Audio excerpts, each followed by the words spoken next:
Hiya. Before we start the show, we wanted to just take a couple of minutes to say something.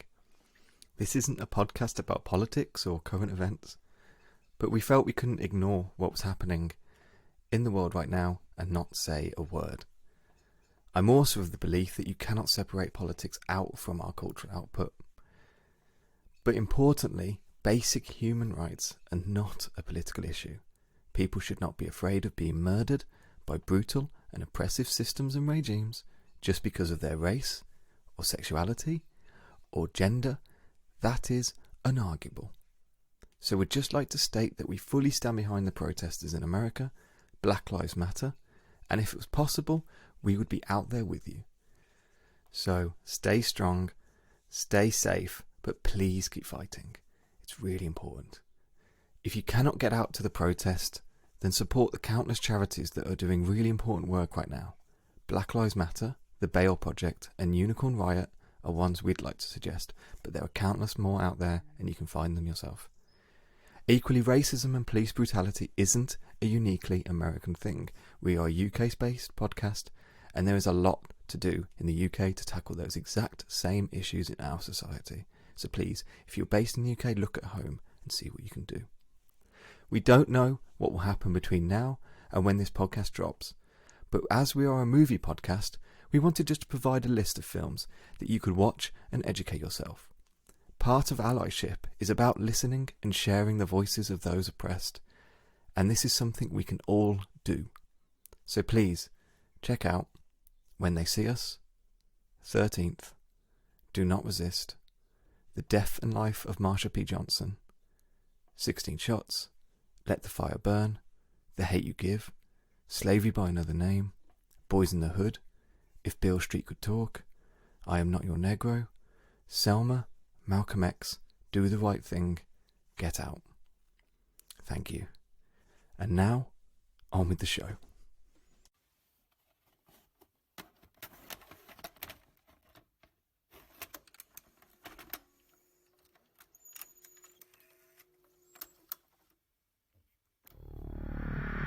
Please note, for maximum picture quality, it may be necessary to adjust the tracking control on your VCR.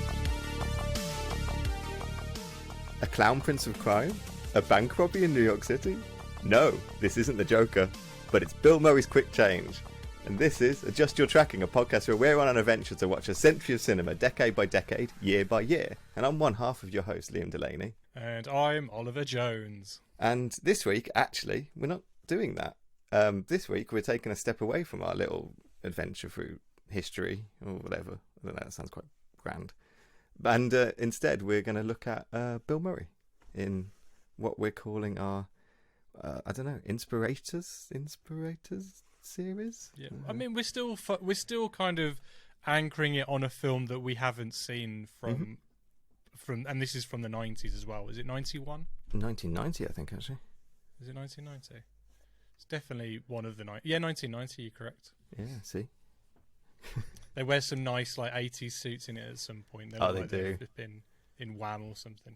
But yeah, we did the same. We started off this podcast with an episode about Kevin Smith, kind of anchored around his newest film, Jay and Silent Bob Reboot. And we were kind of saying that we'll now and again jump in to do these kind of series when we talk about people that were big influences on us and people that we're really big fans of. Unfortunately, that episode was a bit negative because that film a little bit. was a bit... that film left a bad taste. But if you'd seen Yoga Hosers, it probably would have been a bit of a nicer, sweeter taste. So it kind of, that would have balanced it out a bit for you. But we thought now we've finished our 90s series, we'd look into someone who during the 90s was a big film star, and he directed a film at the start of the 90s, so we're looking to Bill Murray. But before that, how you doing, Al? Yeah, I'm okay. Unlike previous weeks where I haven't hit my creative goals, I've actually hit one of my goals this week. Oh, congratulations. Anything's like a little win at the moment. Yeah, totally. How are you anyway? You okay? Yeah. Yeah. We've had internet problems today, so I'm a bit of a bad mood. Yeah, we're both tethering our phones, so we'll see. I've got my phone balanced on like a window shelf in another room right now. I'm trying to pick up. Angled at a 95-degree angle just to... Yeah, I've got tinfoil anchor coming out of it or something. Anchor? Aerial coming out of it. Anchor will do. Chuck it in a fucking river. Yeah, and it's windy today. Very windy. It's really windy, and it was the bank holiday weekend, and I thought I'd go and play in the sun because I've been inside all week when it's been really sunny, and it's dreadful. But that doesn't matter. What have I been doing this week? What did I do? Oh, I know what happened this week. We can talk about briefly. Go on then. I watched Happy Feet 2. Oh. And I How is it? Literally can't stop thinking about it. I like even... I don't know how long, how many, it's 7 days later, 6 days later since I watched it. 6 days later. I can't stop thinking about this film. It's broken my brain that this film exists. I've only seen a bit of the first one, and it's at the end. I'm sure one of the little penguins is in like a zoo or something like that, or there's a glass dome, and it's got real people. Oh, yeah. That's looking at it. That's like the it... big unveil in that film, in the fact that the people aren't animated, so it gives this really kind of alien aspect to them. Yeah, because the penguins kind of see us as otherworldly, because if you've never seen a human before, I guess you would. They call us aliens. I don't know how a penguin thinks, but... Well, I can tell you how the Happy Feet penguins think. So what's the idea? One of them is good at dancing or something? Or are they all good at dancing? Yeah. Happy Feet 1. I don't really like Happy Feet 1. I'm going to hard pressed to say I like Happy Feet 2. I'm just more can't believe it exists more than anything else. Is it like a Babe Pig in the City kind of batshit weird sequel? I mean, tell me just what's the story of the first one just in a nutshell? First one's really easy. Elijah Wood is a penguin who can't sing. Okay. And every penguin has their heart song, and it's really important to find your mate that has a matching heart song. But Elijah Wood cannot sing; he can only dance. And can the other penguins dance? No. Well, actually, they can. They just don't know they can. Oh, okay. So then, yeah, it is the story. So at the end, it's like he still can't sing then. No, but they all love him dancing, and he finds his mate because her singing goes with his dancing. Okay. But really, it's a film about climate change. Really. Okay. It's massively about kind of the fact that, oh God, Happy Feet 1. It's about the fact that the humans are overfishing, and the penguins are dying. So the dancing penguin goes to try and talk to the humans to tell them to stop fishing. And when they notice he dances, he becomes a megastar, and the UN decide to stop fishing around. So they're not captured or anything like that. I've totally got that all wrong then. He is captured, but not he wasn't aggressively captured. He did go to seek out them. He thought he could talk to them basically. But he's just going. Yeah. Because I'm sure I've seen a bit where it looks like he's going nuts. Yeah, he does go nuts in the zoo. He goes completely nuts in the zoo. Yeah, why does he go nuts? Because he's just staring at walls of like fake ice and walls of glass and stuff like that. Okay. So the Happy Feet 1's really about the fact that it's that kind of really default story of, you can be who you are, and the you can be accepted for your differences, and everybody's special. It's that kind of story, that kind of. I'm invested now. How did he get out of the zoo? He starts dancing. A little kid starts tapping on the glass, and he hears the beat, and he starts tap dancing, and he becomes like a global sensation. And they decide to take him back home to see if there's any more dancing penguins. Okay. All right. Okay. Yeah, that's Happy Feet 1. So, then Happy Feet 2 comes along, and if you know George Miller, this is. We can't do blank checker doing this moment, but he's kind of the king of sequels in the fact that he doesn't just make a sequel. He really does think different, and Happy Feet 2 starts with the fact that you got Elijah Wood and I can't remember his mate, but they've got a kid, and the kid can't dance, and he makes a fool of himself at the start of the film, which ends up with him hanging upside down and pissing on himself, which is right at the start of the film. And you think it's going to be the reverse, you know, like he can't dance, and they're going to have to find a way for him to kind of integrate into penguin worlds that dance. But they get rid of that with about in the first half an hour. Like that's fine. Doesn't matter. Like he goes, you know, this is that's what George Miller took to the studio and went, look, it's just going to be this. It's simple, and he just got rid of that. And instead, and this is the opening line on the Wikipedia for the plot description of Happy Feet 2, and it's one of my favourite open descriptions. A giant iceberg threatens Antarctica, and that's the that's what the plot becomes. But then we're introduced to kind of a lot of different characters. We're introduced to a puffin that can fly, but everyone thinks he's a penguin. So he's kind of like a false kind of cult leader that everyone thinks that we can learn how to fly because this penguin can fly. We're introduced to the world of the krill, who are like, there's two krill, Will and Bill, I think, who are they decide they're going to have to leave they want more from life, and they can't, because they can't contribute to the swarm. They want more from life, and they leave the swarm.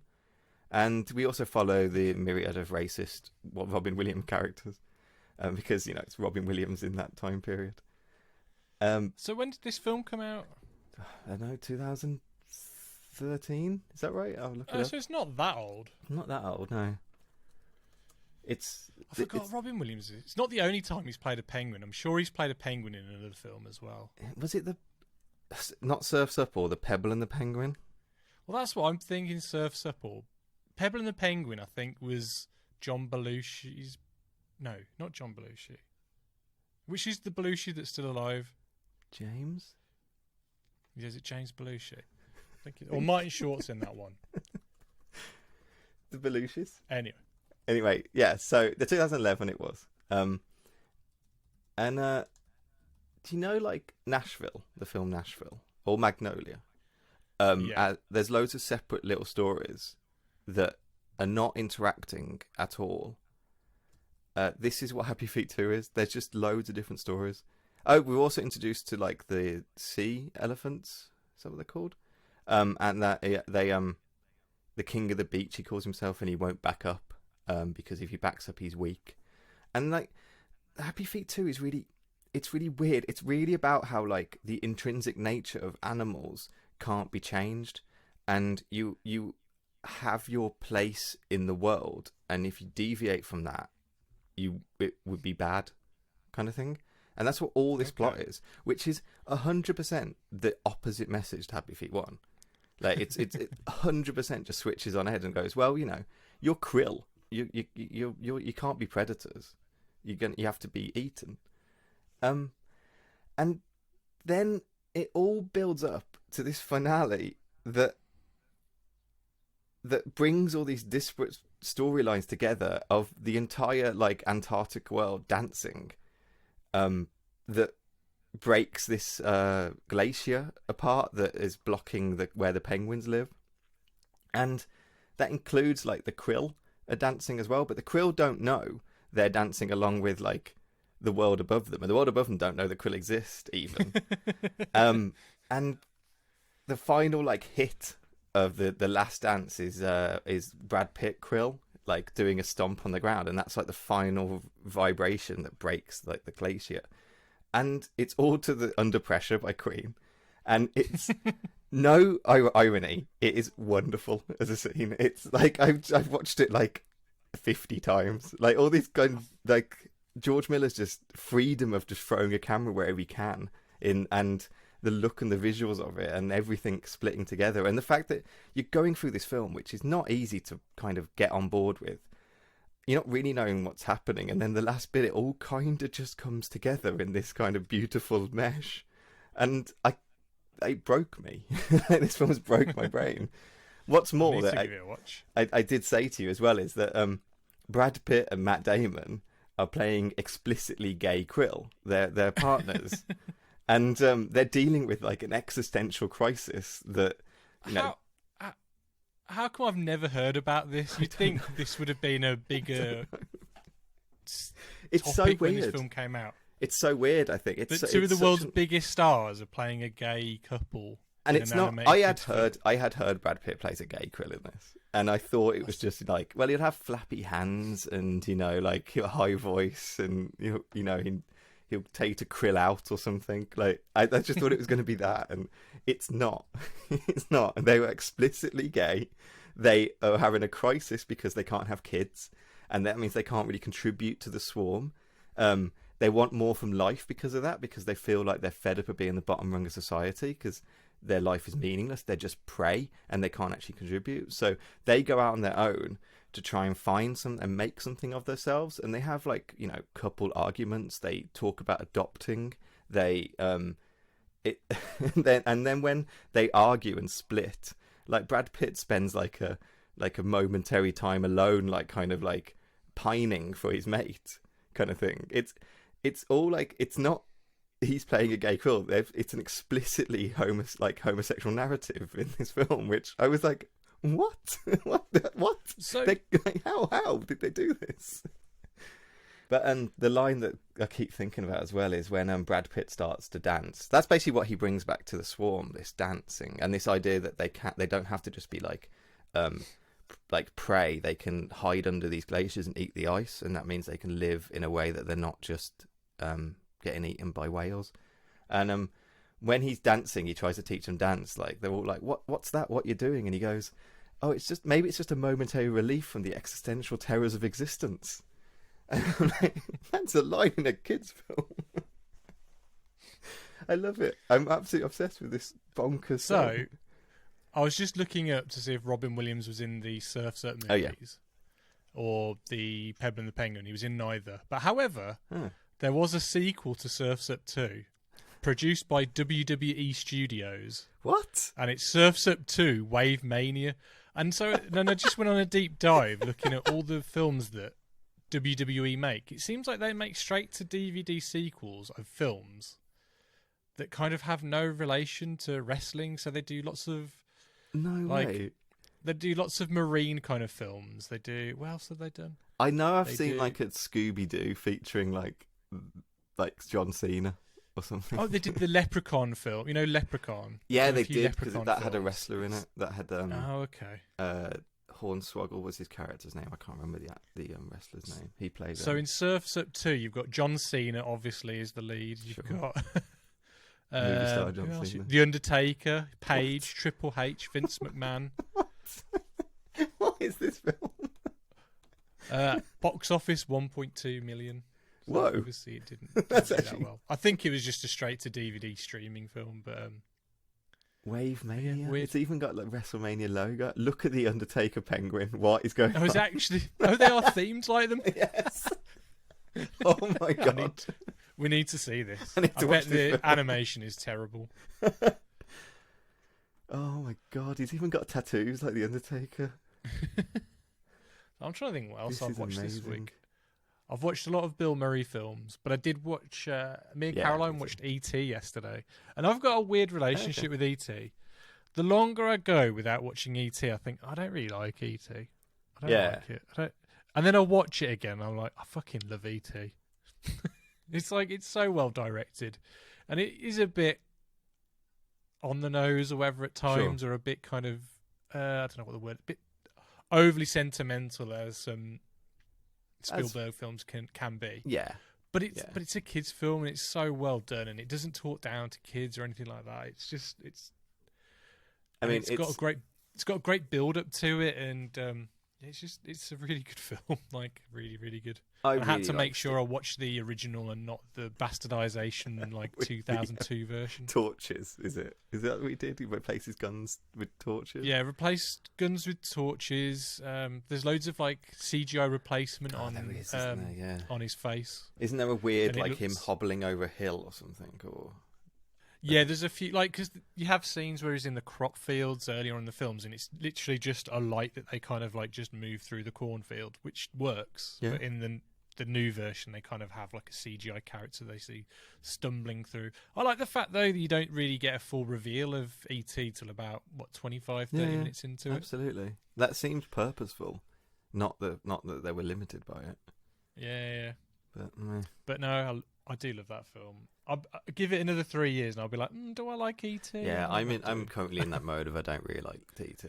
And then watch it though. It's like the performance you get out of the kids is fantastic. Like so good. Spielberg, man. It's not a hot take to say Spielberg's amazing. Yeah, I know. Yeah, but he is, and that's what it. Like I think sometimes we forget that he's amazing. I think we take him for granted a little bit. I think yeah. Oh, go on.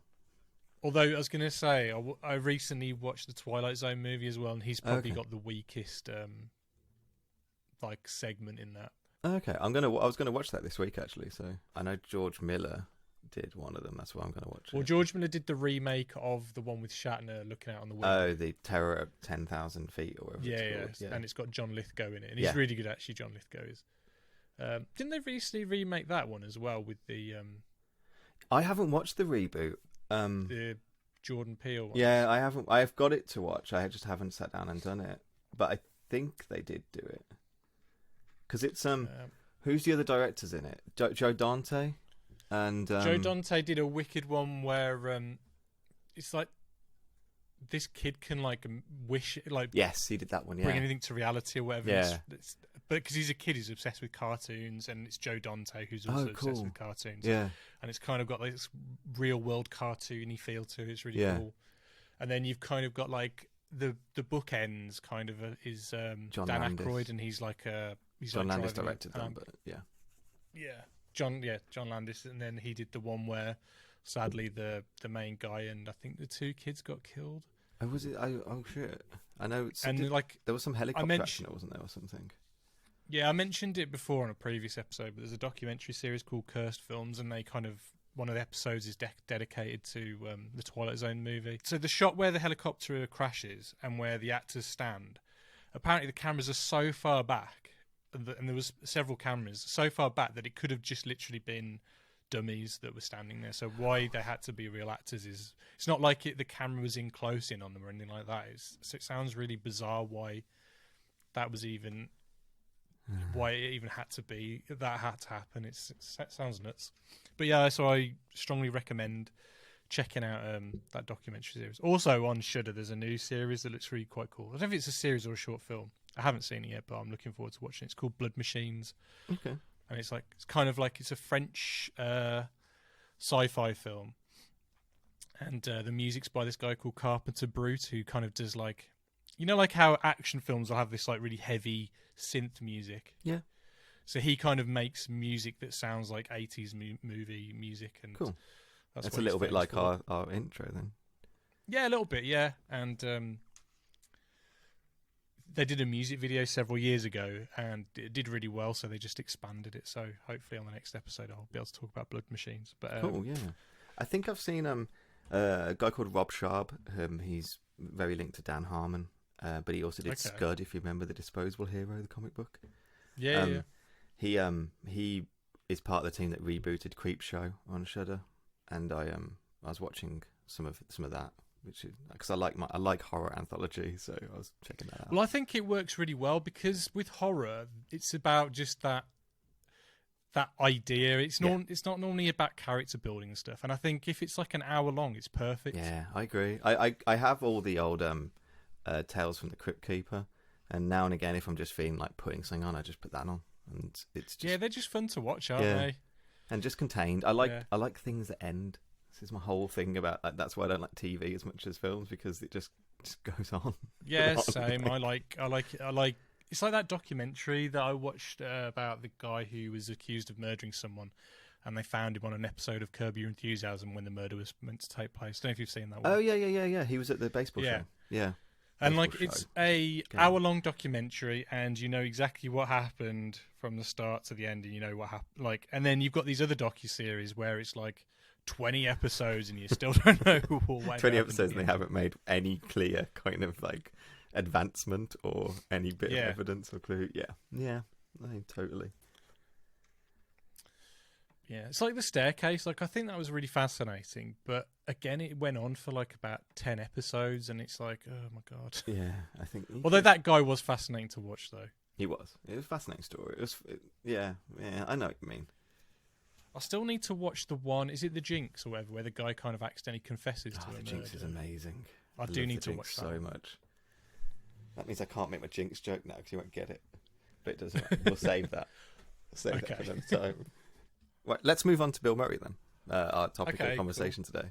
I mean, it's going to be hard for us to cover everything in Bill Murray in this episode because unless we run for about 5 hours, frankly. He's got quite a lengthy filmography. Sure. Which actually, in the 80s, is not actually that extensive. No, not at all. Which you'd think, the era where he kind of became well, I know he was famous in the late 70s through SNL, and then like he did Meatballs and stuff like that. But the 80s was when he kind of blossomed with, Ghostbusters, obviously. Mm-hmm. And but that's it really. It really is Ghostbusters and Scrooged, really, that I think are his two big 80s films, and that's it. I think the 80s is really interesting because I think you can split Bill Murray's career into like 4, I think, really. I guess I'll try and give some context of Bill Murray. I mean, he's an absolute icon, and to me, is he my favourite actor? Maybe. I don't know. Yeah, maybe. He's up there for sure. He's up there. So you kind of, in the kind of 70s, 77, I think it is. He's a Second City guy, and he's a replacement for Chevy Chase on SNL. So you know how Chevy Chase did 1 season of SNL and then got an Emmy for it and quit. Yeah, he became massive, and apparently a lot of the other people on SNL kind of resented him. Yeah, sure. And Chevy is a very difficult guy. Like, there's no hidden. They had fights, didn't they? Like, I don't think Bill Murray or Chevy Chase particularly liked each other very much. Well, Bill Murray's not. Bill Murray's a bit of a spicy guy. I think both of them probably. So there's stories of them like fight, like, because I think Chevy Chase came back a lot on SNL just to be a host. Probably. And I think they clashed. There's a lot of heated instances between Bill Murray and Chevy Chase. Yeah, it's probably just like a clash of egos. That was what the 70s and the 80s of SNL and the comedy scene in America was built on, was ego and bravado, I guess. And remember, when he started in SNL, he was hated. Like, the public really hated him. He was really self-deprecating and people didn't kind of get it. And Murray? Yeah, Murray, yeah. And, yeah. He did, and then famously, he did one Weekend Update where he sat in the chair and he just goes like, look, I know you guys are wondering why isn't this guy funny? I know, I get it. I'm really funny with my friends, and then I watch the show, and I'm like, this guy isn't funny. Like, and that just blows up, and that just cements him as like the wonder boy of like SNL at that point, really.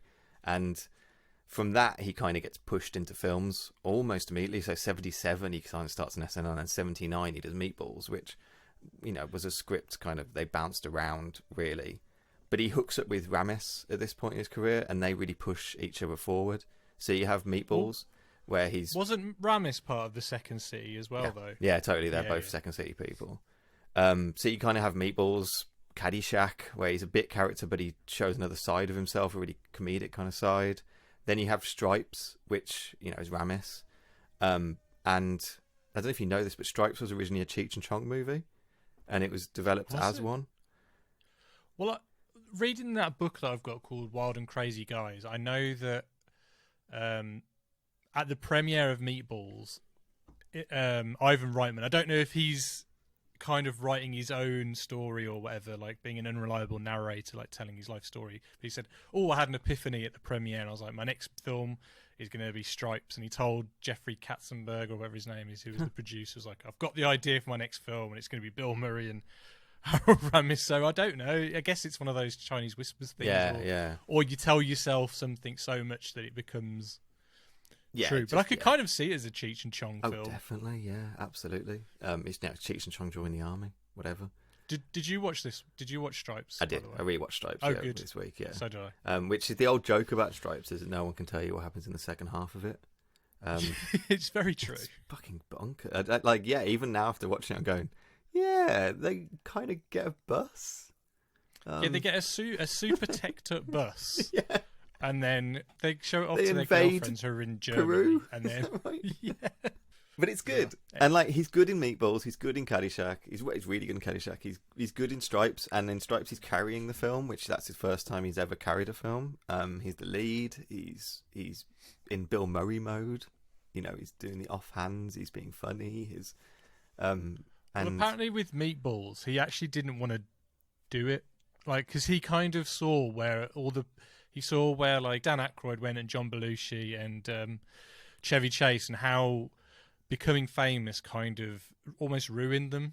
Like they became, like he didn't like who they became. He saw them with their flash cars and their big houses. He was a guy who lived in a $300 a month like shitty apartment and had like a real crap car, and he was quite content being that person. And he didn't want to become a celebrity, really. I think he just liked doing the job. He didn't want everything else that kind of I think he came probably with it. saw himself as still a comedian at that point as well. Yeah, and so when it came to Meatballs and they wanted him to do Meatballs, it was his summer off from SNL, and he said, I'm just going to drive around the country and follow this basketball team. And so this is kind of where the legend of trying to get hold of Bill Murray is impossible. Sure. And so they kept like, apparently Ivan Reitman, who wanted him for the film, kept having to phoning all these different basketball venues. Again, I don't know how true this is. Yeah. This again There's a lot of like legend and writing their own building legend with Bill Murray, especially Bill Murray. There's even that documentary about like Bill Murray stories and things. He's become this character, like. Yeah. So what was I going to say? Yeah, but then he reluctantly just decided to do it and turned up on set, and apparently for wardrobe, Ivan Reitman was like, yeah, just wear what you're wearing already. So he just kind of wore his own clothes, and apparently he was meant to focus more on the kids. But because they saw how good he was, they kept writing more and more for him and did more and more reshoots until he became like the main character. The main character, basically, yeah. Have you seen Meatballs? Many years ago, I didn't watch it recently. It's like a camp comedy, I remember. Yeah, it's kind of like almost like Animal House light kind of film almost. Yeah, okay, yeah, Do you know what I mean? yeah. The main theme song sounds like the Sesame Street theme because it's just got loads of kids shouting and screaming over it. And oh God, that sounds horrible. He just plays this guy that people kind of look up to. Okay, yeah, he's a little bit naughty, but it's kind of got that awkward 70s kind of humour in it where, for example, you know, there's a lot of underage girls at a camp, and I'm guessing, you know, there's a lot of boys who want to kind of, you know, get their end away. And then like there's one line I remember cringing at where he goes, what is it? They've got the equipment but not the skills to use it, and it's like ugh. And then there's another scene where like Bill Murray's wrestling with a girl that he likes. It's another camp counselor who's like of his age, not a younger girl. Yeah. But he's like wrestling with her, and it's to the point where it's way too over the top, and it's borderlining on like, well, I mean, it's like simulated rape scene. You're like, what's going on? Well, in Stripes, you have John Candy doing the mud wrestling as well. In that bar. Yeah, which he didn't want to do. Didn't apparently. He said, I just don't want to do this, and he was talked into doing it, but I don't think he was happy about doing it. But there's another scene in Stripes as well where I think Bill Murray's getting it on with the girl on the stove. Oh yeah, and he's being very aggressive with that. Feels incredibly non-script. Yeah, and I was just like, totally just like Bill Murray being Bill Murray. Watching this bit. Yeah, totally.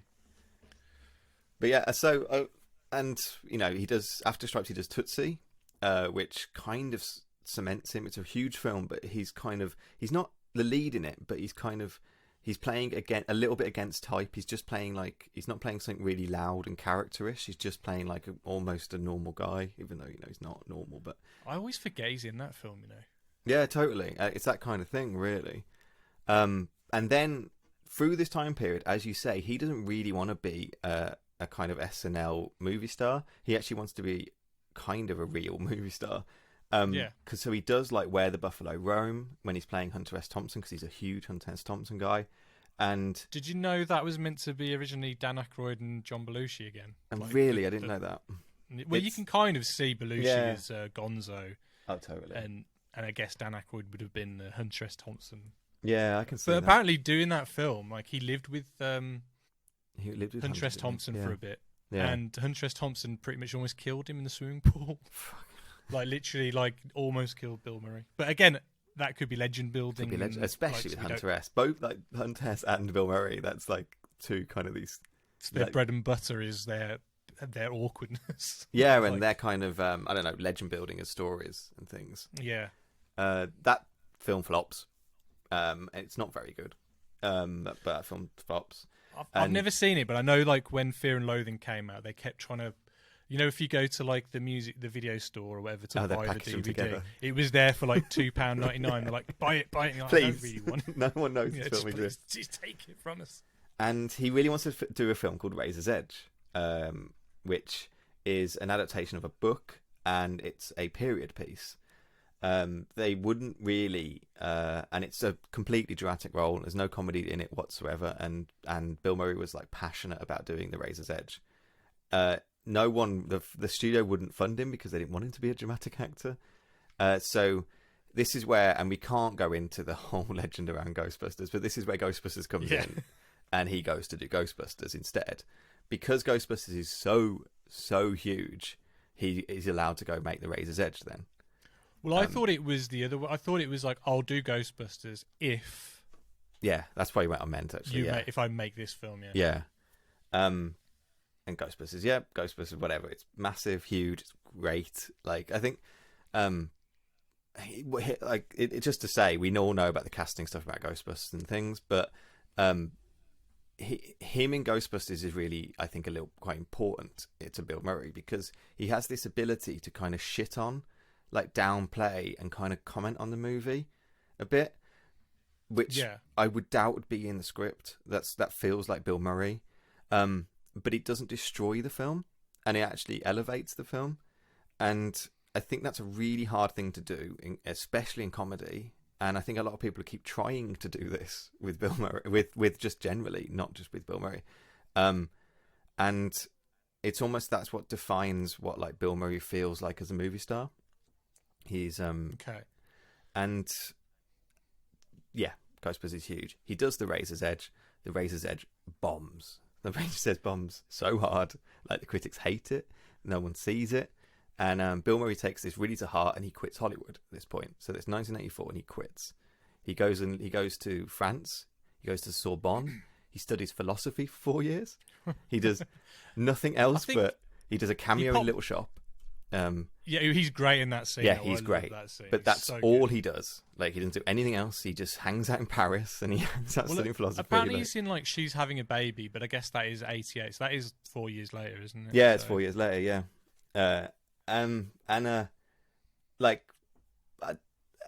Again, we talked about Bill Murray legend building. I don't want to kind of overplay this kind of like this retirement, this studying philosophy thing. It's kind of like what Chappelle did, kind of stuff. But well, I think he just kind of didn't know who he wanted to be. Yeah, and I think that's what we're going to get to a bit later on, especially in the 90s. But he's constantly at odds with who he wants to be and what he wants to do in that until I think at a certain point he hits his stride and he knows the trajectory where he wants to go. He's a guy who hitches his wagon to people. So at this time, he's hitched his wagon with Ramis and Reitman, and he's just doing everything Ramis and Reitman does. So that's why he's in Ghostbusters, Stripes, Meatballs, Caddyshack. It's funny that Scrooged is his like first comeback. Yeah, it is. So yeah, he comes out of retirement, he does Scrooge, and this is what I think. This. So the first section is like young comedy star. This is Bill Murray movie star now. Like he's comes back, he does Scrooged, which is not huge, but it's he's great. I think because it's a Christmas film, it kind of survives the test of time, doesn't it? It lives on. I think it's bigger now than it ever was when it came out. So, and it's managed to kind of just stand up as you say, a Christmas film. He then does Ghostbusters 2, which I don't hate Ghostbusters 2. I don't think it's a patch on the first one, but I think Bill Murray's got some amazing bits in it. I don't think apparently he said that he didn't like Ghostbusters 2 that much because it wasn't the film they originally were going to make, and you can tell it's a film that they were writing as they were making it, totally. And it just ended up being a carbon copy of the first one, pretty much. And it's a bit of a mess. I know there's a lot of re-evaluation of Ghostbusters 2 now, and I'm not a massive detractor of it, but it's not a good film. I don't think it's a mess. But for what we're doing, what's important to know is that Ghostbusters was massive, and Bill Murray kind of makes the film. Like he almost steals the film at the time. Any excuse I can just talk about Ghostbusters. I know. It's at some point we'll probably have to do it, but like. Well, yes, there is a new film coming out next year, which we are going to cover. And we're in a bit of disagreement about the new film because I don't care about it, but I just hope it's good. So Scrooged, he does Ghostbusters 2. Yeah. For him anyway, in his terms of career, he doesn't care about doing it, and it doesn't do anything for him really. I'm guessing it got him a lot of money though. Yeah.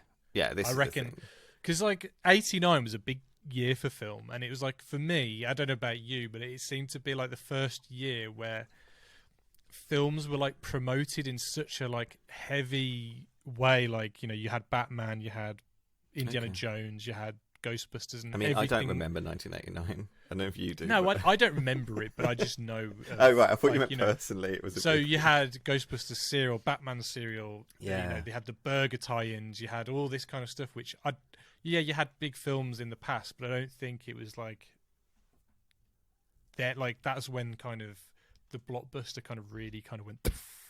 Fucking hammering it home. Anyway, the money really falls into the Hollywood at that point. Is that what you're saying? But yeah, that's what, maybe they had more back end deals and stuff like that. Because I know that they couldn't make a Ghostbusters film without Bill Murray signing on. Sure, they wouldn't. Yeah. Like for a long time, that's what halted Ghostbusters 3, because they couldn't make one unless he said okay.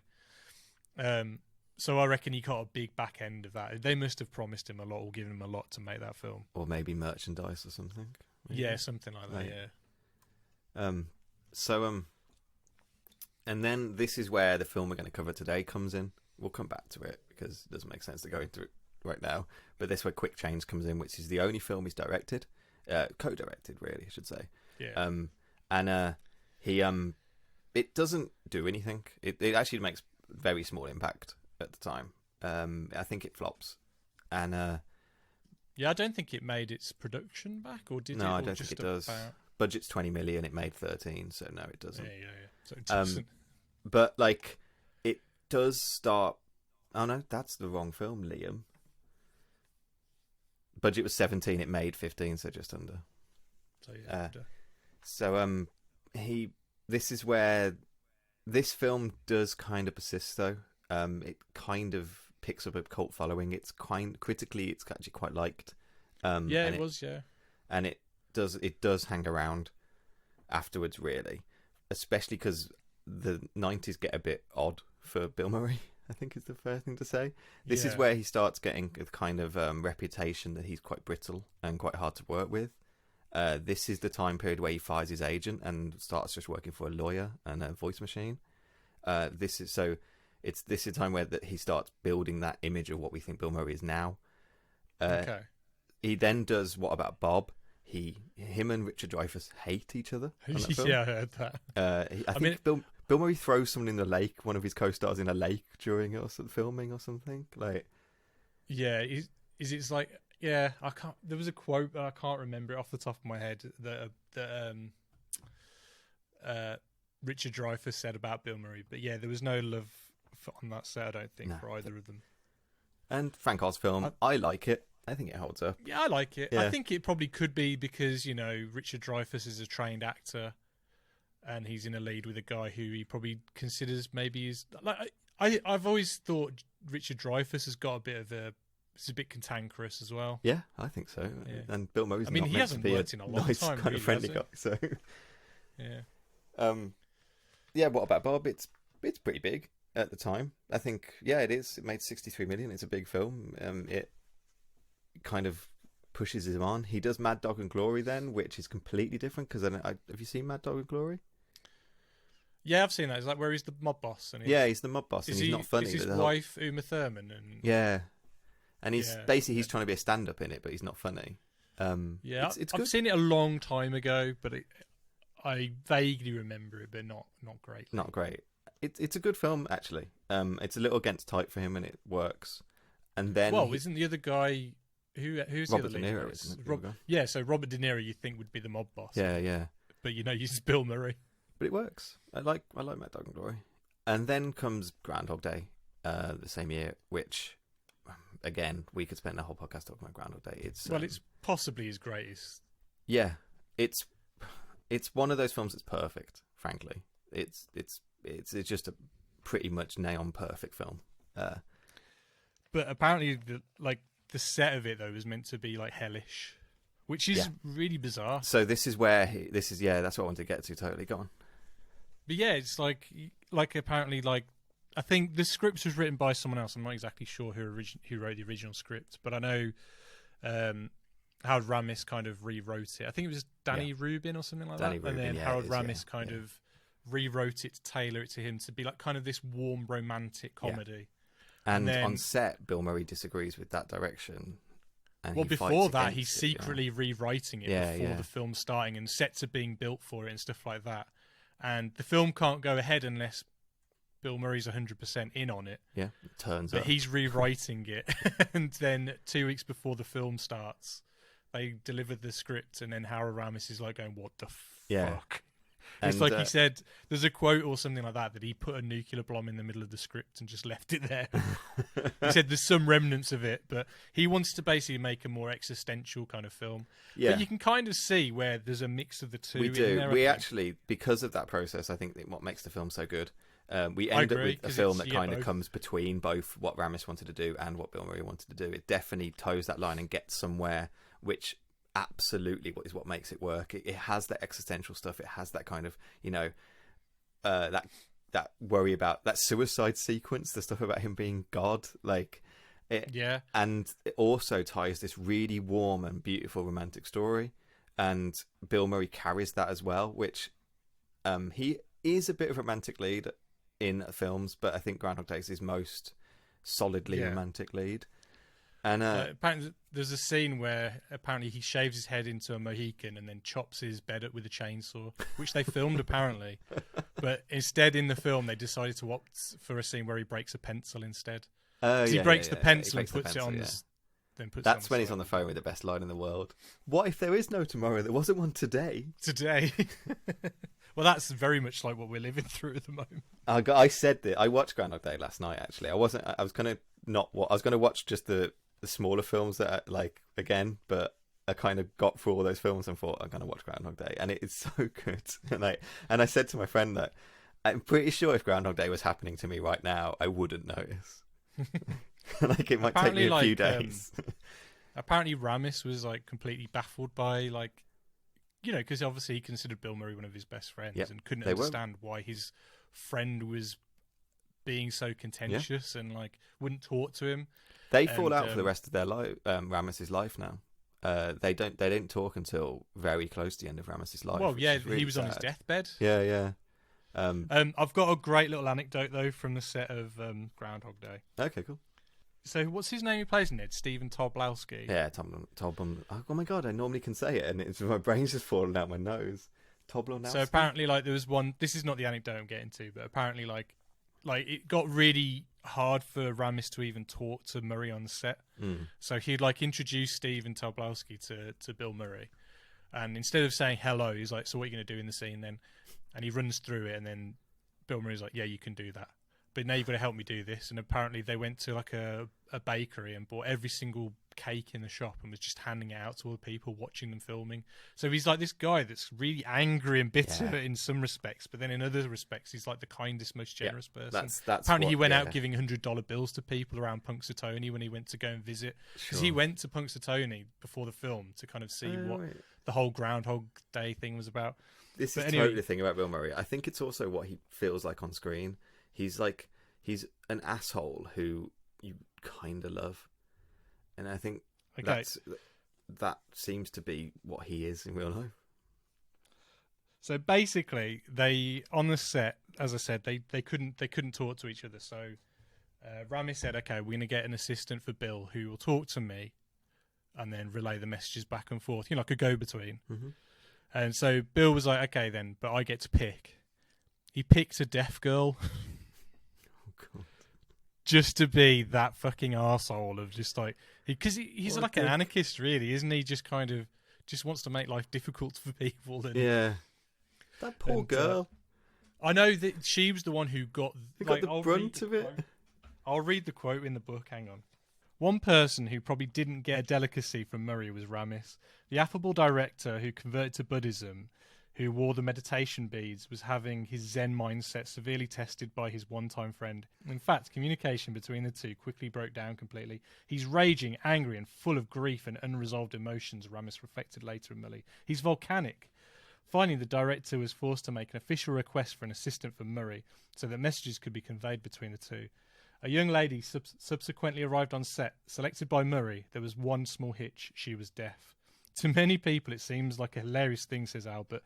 You insist on an anarchist that they find someone to help bridge the gap of communication. The next thing you know, they found someone who can't communicate to be the go-between. It's like an existential joke, but the victim of that joke was the young woman more than anyone else. She was in the middle of that thing and had no freaking idea what was going on. And it exacerbated the situation on set. You know, it was the everyman thing, fuck the man, but Harold and I weren't really the man. So, yeah, I thought that was quite interesting. Yeah. What book's that from? That's Wild and Crazy Guys. Okay. So, as I said, good. that's a book all about like the SNL guys. So, Dan Aykroyd, John Belushi, Bill Murray, Chevy Chase, Eddie Murphy, and the only one who wasn't in SNL was Steve Martin, and he's featured in it quite heavily. Okay. Steve Martin's an interesting case, but with him. I like Steve Martin a lot. I don't know if I like him a lot. He was in I think Parenthood. I like Steve Martin a lot. I'm just not totally sure I like any Steve Martin films. Parenthood's amazing, man. Parenthood, I Parenthood's guess. so Yeah, Jerk, and it's the only John Ron Howard film that I would consider it. I think is fantastic, but Ron Howard's a weird director. but I don't think that's down to him. No. necessarily. But back to what we're doing. So yeah, Groundhog Day. Back to Murray. Groundhog Day's huge. He's amazing in it. He really is amazing. It's an amazing film. And because he falls out with Ramis at this point, this is when his career takes a change, because he's the kind of guy that hitches his wagons to people, and he doesn't have Ramis anymore. And he doesn't really have Reitman anymore, really, because of that. But he gets some, because this is time of period where he's not really communicating with studios either, he gets offered a load of roles in this time period, which I thought was quite interesting to go through, actually. He was offered Robert De Niro's part in Awakenings, which I think is a... Really? That would have been him and Robin Williams, which would have been weird. Oh God. He gets offered Denzel Washington's part in Philadelphia, which I can't imagine that, especially because the story's really a lot about him being black. But whatever. He gets offered Tom Hanks's part in Forrest Gump, which that would have been. Apparently, Chevy Chase reckons he was offered that part as well. Really? I don't believe that. Yeah. He gets offered. I can see it. Yeah. But Tom Hanks' career would have been very different. I don't know if he would do if he'd play it very sincere. I don't know. Especially this time period, I don't know. Yeah. He gets offered Dustin Hoffman's role in Rain Man. Yeah. And he gets offered Who Framed Roger Rabbit. Which character? The Bob Hoskins role. Bob Hoskins. Yeah. I can't see anyone else other than Bob Hoskins. Other than Bob Hoskins, yeah. Basically, this story is Robert Zemeckis was really keen to work with Bill Murray, and Bill Murray never did. But then he also, Kindergarten Cop was written as a Bill Murray vehicle. Really? Yeah, and he just quit. Basically, he just left it. He just seems like a guy though that likes to kind of almost cause a little bit of trouble, a little bit of mayhem. He's everyone's got one of those friends that just likes to be awkward. Yeah. And I just think he's that guy that just likes to be awkward, or he just kind of sings to his own beat, really, doesn't he? He just kind of does what he wants. Like, famously, the one thing we forgot to mention was that he was in consideration for Batman, which is insane. No, though, I'll say this again because I did say it to you. I can see it. I can see at least the casting agent because they're looking at Keaton. They were desperate to try and get a kind of comedic actor to do it because Burton wanted that energy, and I can see them considering Bill Murray. I'm not sure what Bill Murray would have looked like under the cowl, but I can definitely consider. I can see them considering it. He's grumpy, like he's the way he puts his lips together. He's kind of got this kind of like frumpy kind of I don't know, like frown kind of. I don't know. I can't picture it wearing a cowl. No, he hasn't got Michael Keaton's lips. That's for sure. He's never played a character that's. Yeah, I don't know. But I can see why they would have put him on a long list anyway. And quite famously, they wanted him as Buzz Lightyear in Toy Story. and he just never got Really? the message, basically. But that was their first choice, and by far that was like what they thought they were locked into, getting Bill Murray for Buzz Lightyear. Speaking of this message thing, like, do you reckon it's true that he thought Ethan Coen, as in the Coen brothers, wrote Garfield, and that's why he signed on to 2 Garfields? Or is that just, again, legend building? And I think it's probably a bit of both. It's probably a bit of both. Yeah, I can see it, but then the practicalities around it are a bit weird. But you do have this energy with Bill Murray, which I think, is it Sophie Coppola says that they didn't even know if he would turn up. He agreed to sing, and then they didn't, like, they was first day of filming, they weren't actually sure if he would turn up at all. Same happened with Ghostbusters. He wasn't there on the first day, or he was late to the first day, and they were like, we don't even know if he's going to turn up. So with that kind of energy, I can see, like, maybe the Garfield story being kind of right. Do you know what I mean? I kind of picture him as well being like, he's almost like testing people, like a bit like Bruce Willis. I reckon if they greenlit Ghostbusters 3 without him back in the day, he would have shown up. I have a feeling he would have. He just wants to be that guy, just to be really difficult, and he's like poking the bear, going, "Do a day to do without me."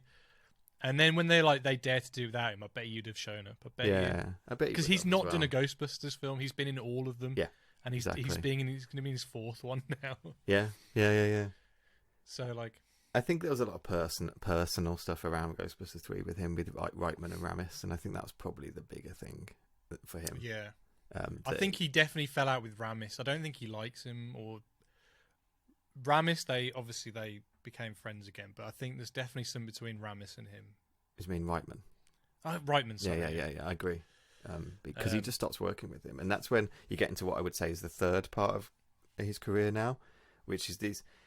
He's a bit in the wilderness, basically. He does supporting roles and odd bits. He's looking for someone to hitch his wagon on, and the people he does hitch his wagon on. And so we'll briefly go through this because we'd have to go back and talk about Quick Change. But he hitches his wagon to the director of Quick Change, the co-director of Quick Change, who is Howard Franklin.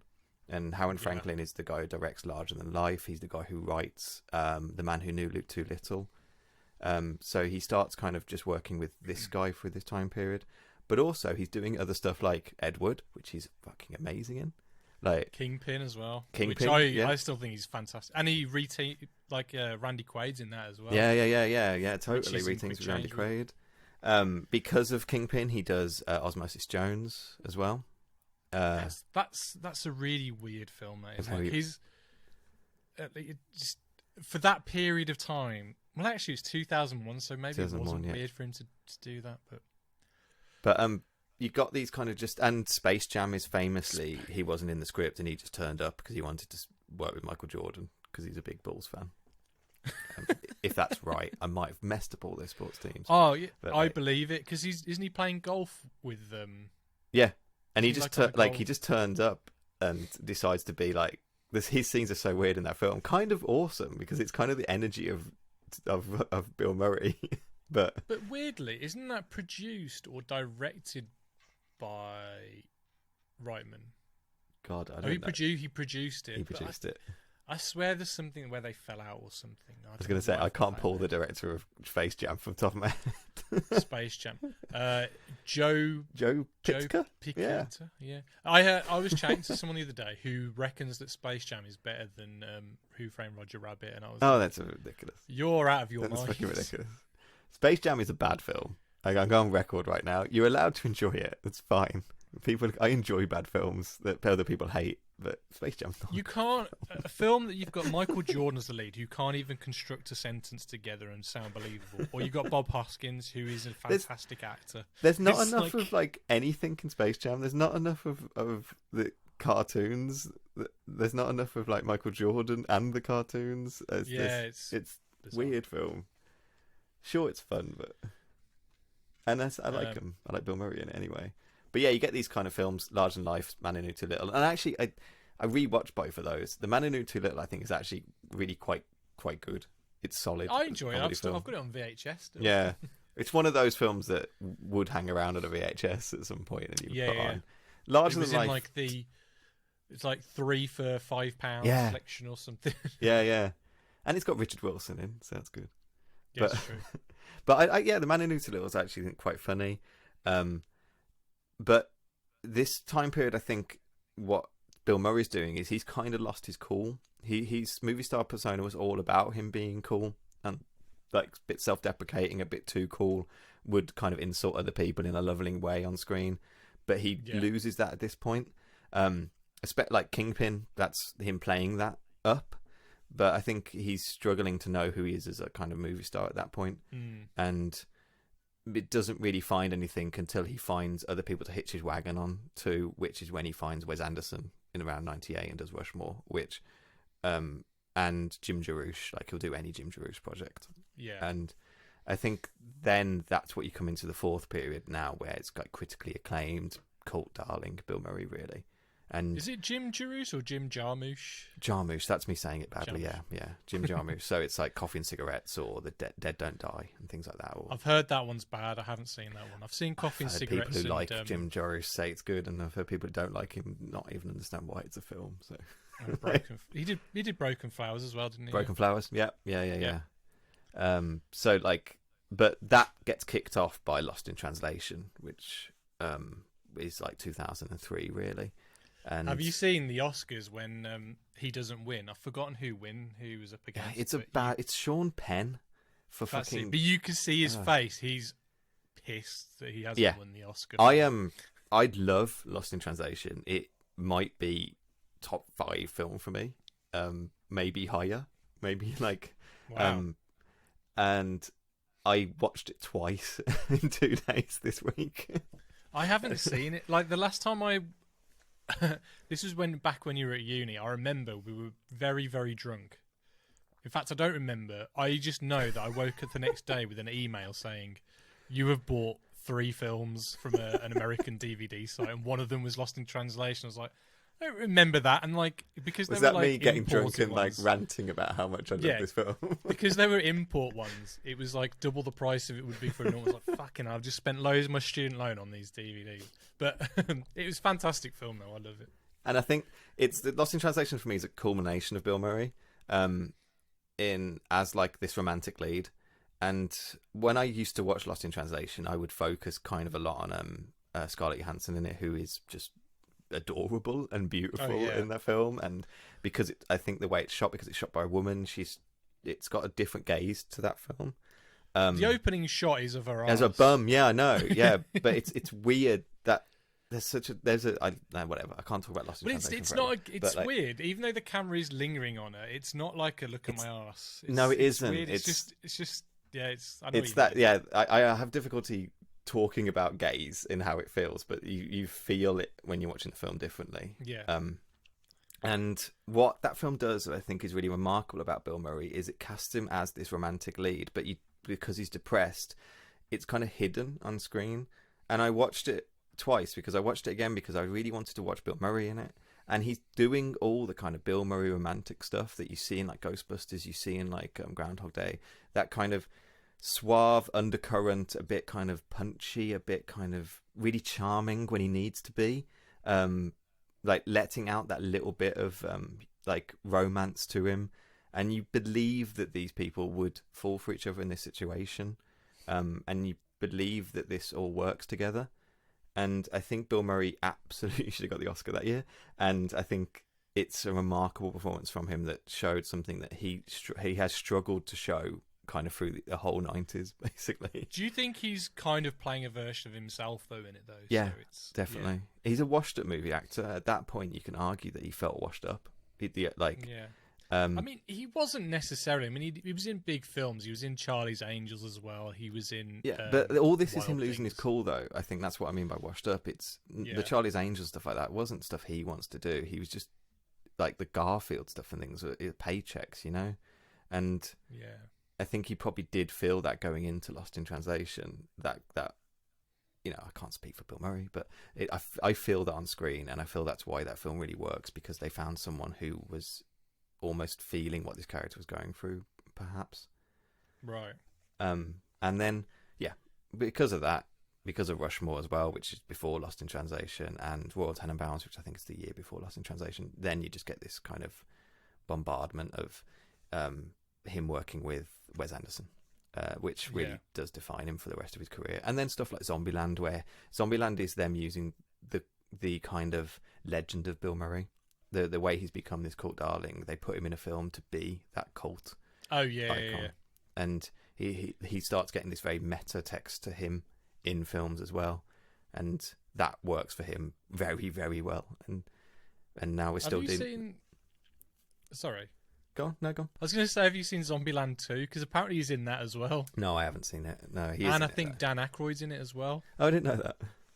Yeah. Because I haven't actually watched Isle of Dogs, so I know he's in that. Have you not seen that one? I thought that's fantastic. I've heard it's good. For some reason, I just haven't got around to watching it. But he's in the latest one as well, which is the French Dispatch. Yeah, I'm really looking forward to that. And I was going to say right at the beginning, having bashed through him's kind of like his career, but like it's arguably Bill Murray's in kind of maybe 3 of my top films, like top 5 films, and that he's the only actor that can do that. Like Ghostbusters, Lost in Translation, and Life Aquatic. And I know. So we were talking about that the other day, and because I didn't realise people really don't like it and put it at the bottom of their Wes Anderson list. I find that baffling. It's so good. It's a film that works for me, and that I kind of get why it doesn't work for other people, but that film works for me on a level that for some reason it just sings to me, like the entire way that's done. It's got one of my favourite things. I love it when films mix live action with animation. I'm not talking about CGI animation. I'm talking about stop motion. Yeah, it's just a texture that I love, and it's not. It's a thing that a lot of people don't like because I think they're so used to seeing like photorealistic kind of effects and stuff like that, which is criticisms I have against my music videos where people say, "Oh, I didn't like it because it didn't look realistic." I'm like, well, that wasn't my intention. I'm with you. I love how that film doesn't feel like it's in the real world. It feels like it's in a kind of cartoony world. Yeah, it's a movie world, isn't it? And that's what appeals to me like so much, that it lives in this like other kind of universe and stuff. I just look. I don't think I've seen a bad Wes Anderson film really. No, if you don't like him, you're not going to like any of his films, though. Yeah. So I get it, but yeah, I mean, I love Wes Anderson. He's definitely gotten more and more to the point where his actors are pretty much his stop motion characters, in the fact that they're very like very posed. Like how animation has to be well thought out and executed precisely. Yeah. He's like, the performance he gets from his actors are pretty much that now. Like if you watch is it Ralph Fiennes in Grand Budapest Hotel? He is like an animated character in that. Yeah. But he's fantastic. It's wonderful. And Budapest is just faultless. I love that film. And like he managed to get an amazing performance out of Bruce Willis in his Moonrise Kingdom. Wonderful. Yeah. Well, again, we've talked about Bruce Willis before. He's another guy that tests directors and he's very similar in that respect. Yeah. But like when Bruce Willis is doing it right, he's so good. He's like so effortlessly good. And when he just doesn't give a shit, he's so terrible. Like, just there's no middle ground with Bruce Willis. Yeah, I wouldn't say that with Bill Murray. Like, I don't think I've ever seen a film with Bill Murray and I thought he's phoning it in, or he's not putting his effort in. Do you know what I mean? Even if he's in a bad film, which to be honest, he's very rarely in a really bad film. There's a few I've skipped over when I was trying to bash through, but like Rock the Casbah. Get Low. Well, how good was he in that film? He's really good in Get Low. He absolutely is. Yeah. He's really good in St. Vincent as well. Yeah. And I don't know. Rock the Casbah was meant to be awful. But like. What's that one? Oh yeah. Hyde Park on the Hudson when he's playing Roosevelt. Another kind of very weird. That I've seen that. It's just a bit new. Yeah, I don't buy period Bill Murray playing a real person. But he's still good in it, though. I'm sure. Sure. But I haven't seen them, so. But Mr. Bill Murray. I've got anything else to add, really? Like, I mean, like, you know, as a child, he was my hero. Like, Dr. Peter Venkman was my... I've got at least... I was just counting them. I've got at least 10 action figures of Bill Murray in my office right now. Are they all Venkman? With another 2 on the way, yeah. They're either in Lego form or statue form or action figure form. I've got many effigies of Bill Murray around my Actually, office. saying that, I wore my Bill Murray t-shirt as well. I've got my Steve Zissou t-shirt on, so like... Yeah, so have I. Hey! we bought the same We're not on t-shirt camera the same today, day. so we can't see. Like... I've got a another Bill Murray t-shirt that I love that says Murray Christmas with this wicked that's a good artwork. t-shirt, There's this yeah. artist I like, and it's got a wicked design. Did you know he's got a burger joint which he co-owns with his brothers, and it's like they're based on the Caddyshack movies. Oh, okay. And I don't know if it's the name of the business or if the slogan, but it's Eat, Drink, and Be Murray.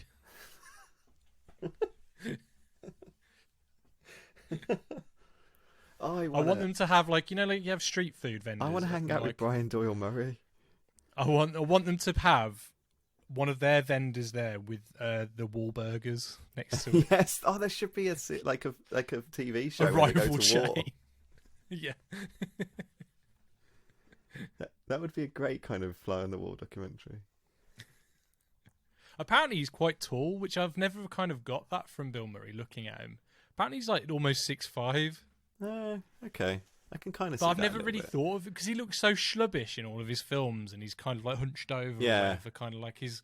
They do face put is him all next to a screwed lot up of quite tall actresses as well. Yeah, like Sigourney Like Weaver. Sigourney or Weaver, whatever, yeah. Annie McDowell, like Geena Davis. Yeah. So maybe that's why as well. But I guess that's good casting. Yeah. So anyway, quick change then. Yeah. So today, we'll cover quick change. Let's make a commitment. Let's not be like every other couple on the IRT. Will you rob a bank with me? I will, Grim. I will. Hey! I got 3 more minutes. We're closed, bozo. Let's not mess with me today. What the hell kind of clown are you? The crying on the inside kind, I guess. Fill this up with regular, please. This is our perpetrator. Average height, average build, red nose, blue hair. It was the perfect crime. Now, all they need to do is get to the airport. Did we miss the expressway? Getting farther away every second. By car. Oh, we're really making progress now. I saw a sign, Phyllis. 3 of them out there shouting with glee. By cab. Airport. Look. Huh? Great. Hey, why don't you take us straight to Sing Sing? There's a real cabin. Stop! Taxi! By foot. By bus. You go to the airport? Near the airport. That is an exact change. You better get some help. You're becoming Ralph Cramden's evil twin. By midnight. Bill Murray. All right, can we just calm down a little, please? Geena Davis. Well, we'll never make the flight. We'll have to sail a raft to Fiji like Thor Heyerdahl. Please, God! Randy Quaid. We need a cab! One loud freaking cab! Jason Robards. So easy getting in. No way out. In a major metropolitan comedy. Quick Change. Was that our plane? No.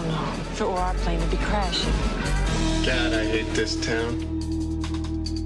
So, Quick Change, directed 1990, co-directed by Bill Murray, Howard Franklin. We said that already. It's a small movie, like a small plot. Basically, a clown robs a bank, and then the rest of the film is them trying to get out of New York to win. Yeah, that's actually really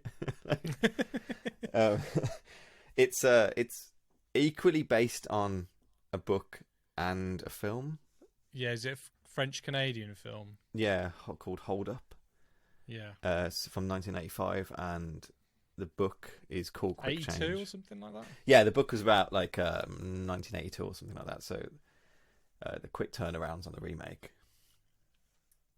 But thoughts? Should we go into the plot or? Yeah. Well, I mean, my overall thoughts. Like, I wouldn't say. I think I have. I'd said I've at least seen half of this film. Okay. In the past, and it was so long ago that all I remember is that he dressed up as a clown at the beginning, and I couldn't remember anything else about it. I mean, the poster is of him dressed up as a clown. Yep. But the one thing you mentioned at the very beginning of the episode was I was going to be like, it's set like late 80s, early 90s or whatever, and he's a clown on a subway in New York.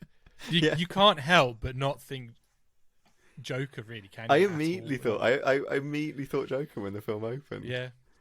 Because it's that old New York before kind of Disney took it over and kind of sterilized everything, and that there's porn shops everywhere. Yeah, that old dirty New. It's the New York that I always saw in films. Yeah, and I always think New York still is this kind of like dirty place and things. And one of my favorite things about the film is about the fact that they really hate New York. It's a New York film that they hate New York because normally every New York film is like New York's the best. Yeah, I was looking at the IMDb trivia. And he was like, every New Yorker's going to love this film because it's all set here. But I'm like, well, yeah, but you spent the whole of the film trying to get out of it. And you go to all the flipping slums of New York. They basically insult the film constantly. I think you probably would like it. I think that bullshit that they sell you in like Ghostbusters films or like Spider-Man films and stuff like that, when it's all like, you mess with one of us, you mess with all of us, and bullshit and stuff. I doubt would be the real feelings of people in New York. Yeah, but also Ghostbusters, they just stay in that little Manhattan area. They don't really go outside of... It's not that they're going to the Bronx or whatever, or outside, because they're trying to cross the bridge, aren't they? Anyway, but in my overall thoughts of the film were, it's okay.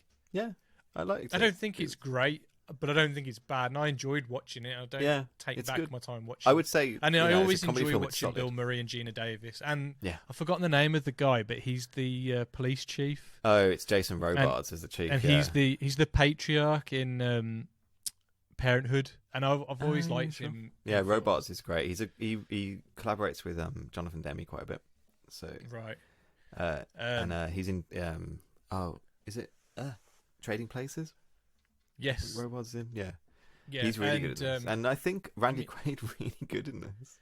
Yeah, but he's playing every other Randy Quaid character. He's the same character he is in Independence Day, in the National Lampoon's vacation movies, the Randy Quaid in real life, maybe. Yeah. I was thinking when watching it, because I know Randy Quaid, he went a bit mad. Yes, just a bit, just a smidge. Just a bit. I hope he's okay. I don't like to see that happen. He seems to have legitimate mental illness problems. Well, can I just... Apparently, I don't know if this is true or anything, but they say that psychosis you can kind of... I don't know if this is the right term, but you can kind of catch it or kind of... Yeah. And apparently, the woman he was with was incredibly psychotic and had kind of a lot of problems, and he kind of... They alleged that it kind of... That's where it came from, or something. I don't know. I mean, I'm not a doctor or anything. No. Well, I don't. That's why I won't go into any detail because I don't want to get anything wrong. But like, I was watching this and I was thinking about Randy Quaid a lot because I watched Kingpin as well, like yesterday. He's really good. He's really good. Like, he's really good just on screen and watchable, and I actually do really like him.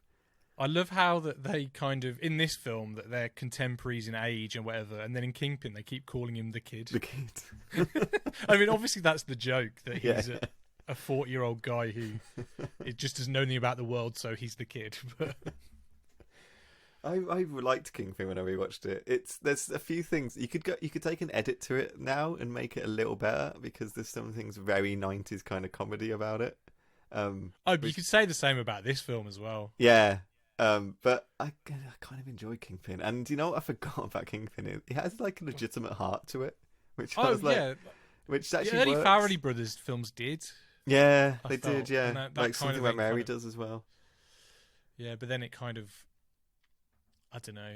They either went too sentimental, but didn't quite get it in the right. They didn't quite. It was sentimental, but without the heart. Misguided. Yeah, and then he made Green Book, and everyone agrees that Green Book is a masterpiece. Fuck's sake. Anyway, we're not even talking about that. Quick change. What did you think of it then? Yeah, I would say the same. As a comedy, I'd say it was solid. Like, I can imagine if I discovered this in the 90s, it would be kind of going on all the time on my VHS player. Like, you know, Fletch this and stuff like that would probably be it's filled with lots of cameos from people that you my main notes are like, oh my god, Phil Hartman. like, and then Stanley Tucci. With hair. This is our first touch of the Tooch. I think. Yeah, it is touch of the Tooch. I want that on a t-shirt. Yeah. I was quite happy about that. I love Tucci. The front is with hair and the back is with hair or something. Touch of the Tooch. I loved him in this. This is very non-Stanley Tucci. It's very before they obviously were just looking for an Italian actor. Yeah. But I thought he was really funny as that kind of weaselly mob guy. Yeah, he's a bit like I'll tell you who he reminded me of. One of the Fratelli brothers, you know, what's his name? Who's also bold in real life. Who are the Fratelli brothers? You are. Fratelli brothers from Goonies. Oh, okay. I thought you meant the brothers from Ghostbusters 2, and I couldn't. Oh no, are they called the Fratelli? No, what are they called? Oh, I'm gonna have to Google it now because otherwise I'll wake up in the middle of the night and I'm like, Scoleri brothers. Yeah, it's the Scoleri brothers. So the plot of this film, it starts off with Bill Murray dressed up as a clown and he holds up a bank. Yeah. Good scene, like him carrying the balloons through town and like squeezing out of the subway. You kind of go past some landmarks of New York, some of which I was like, hey, I've walked on that street, I've been there. Back to another segment on our show. Yeah, where's Ollie been? Ollie's tour I think it's New more York. like where's Liam been? You've been more places than I have. But, we keep covering New York films, so you just keep like talking about it. I've never been to New York. So then he holds up a bank. There's two people, especially in the bank, that you can they stick out. One because you know it's Geena Davies and you know it's Randy Quaid. You know what? I didn't know it was Randy Quaid. Oh, how did you not know with his fake beard? I don't know.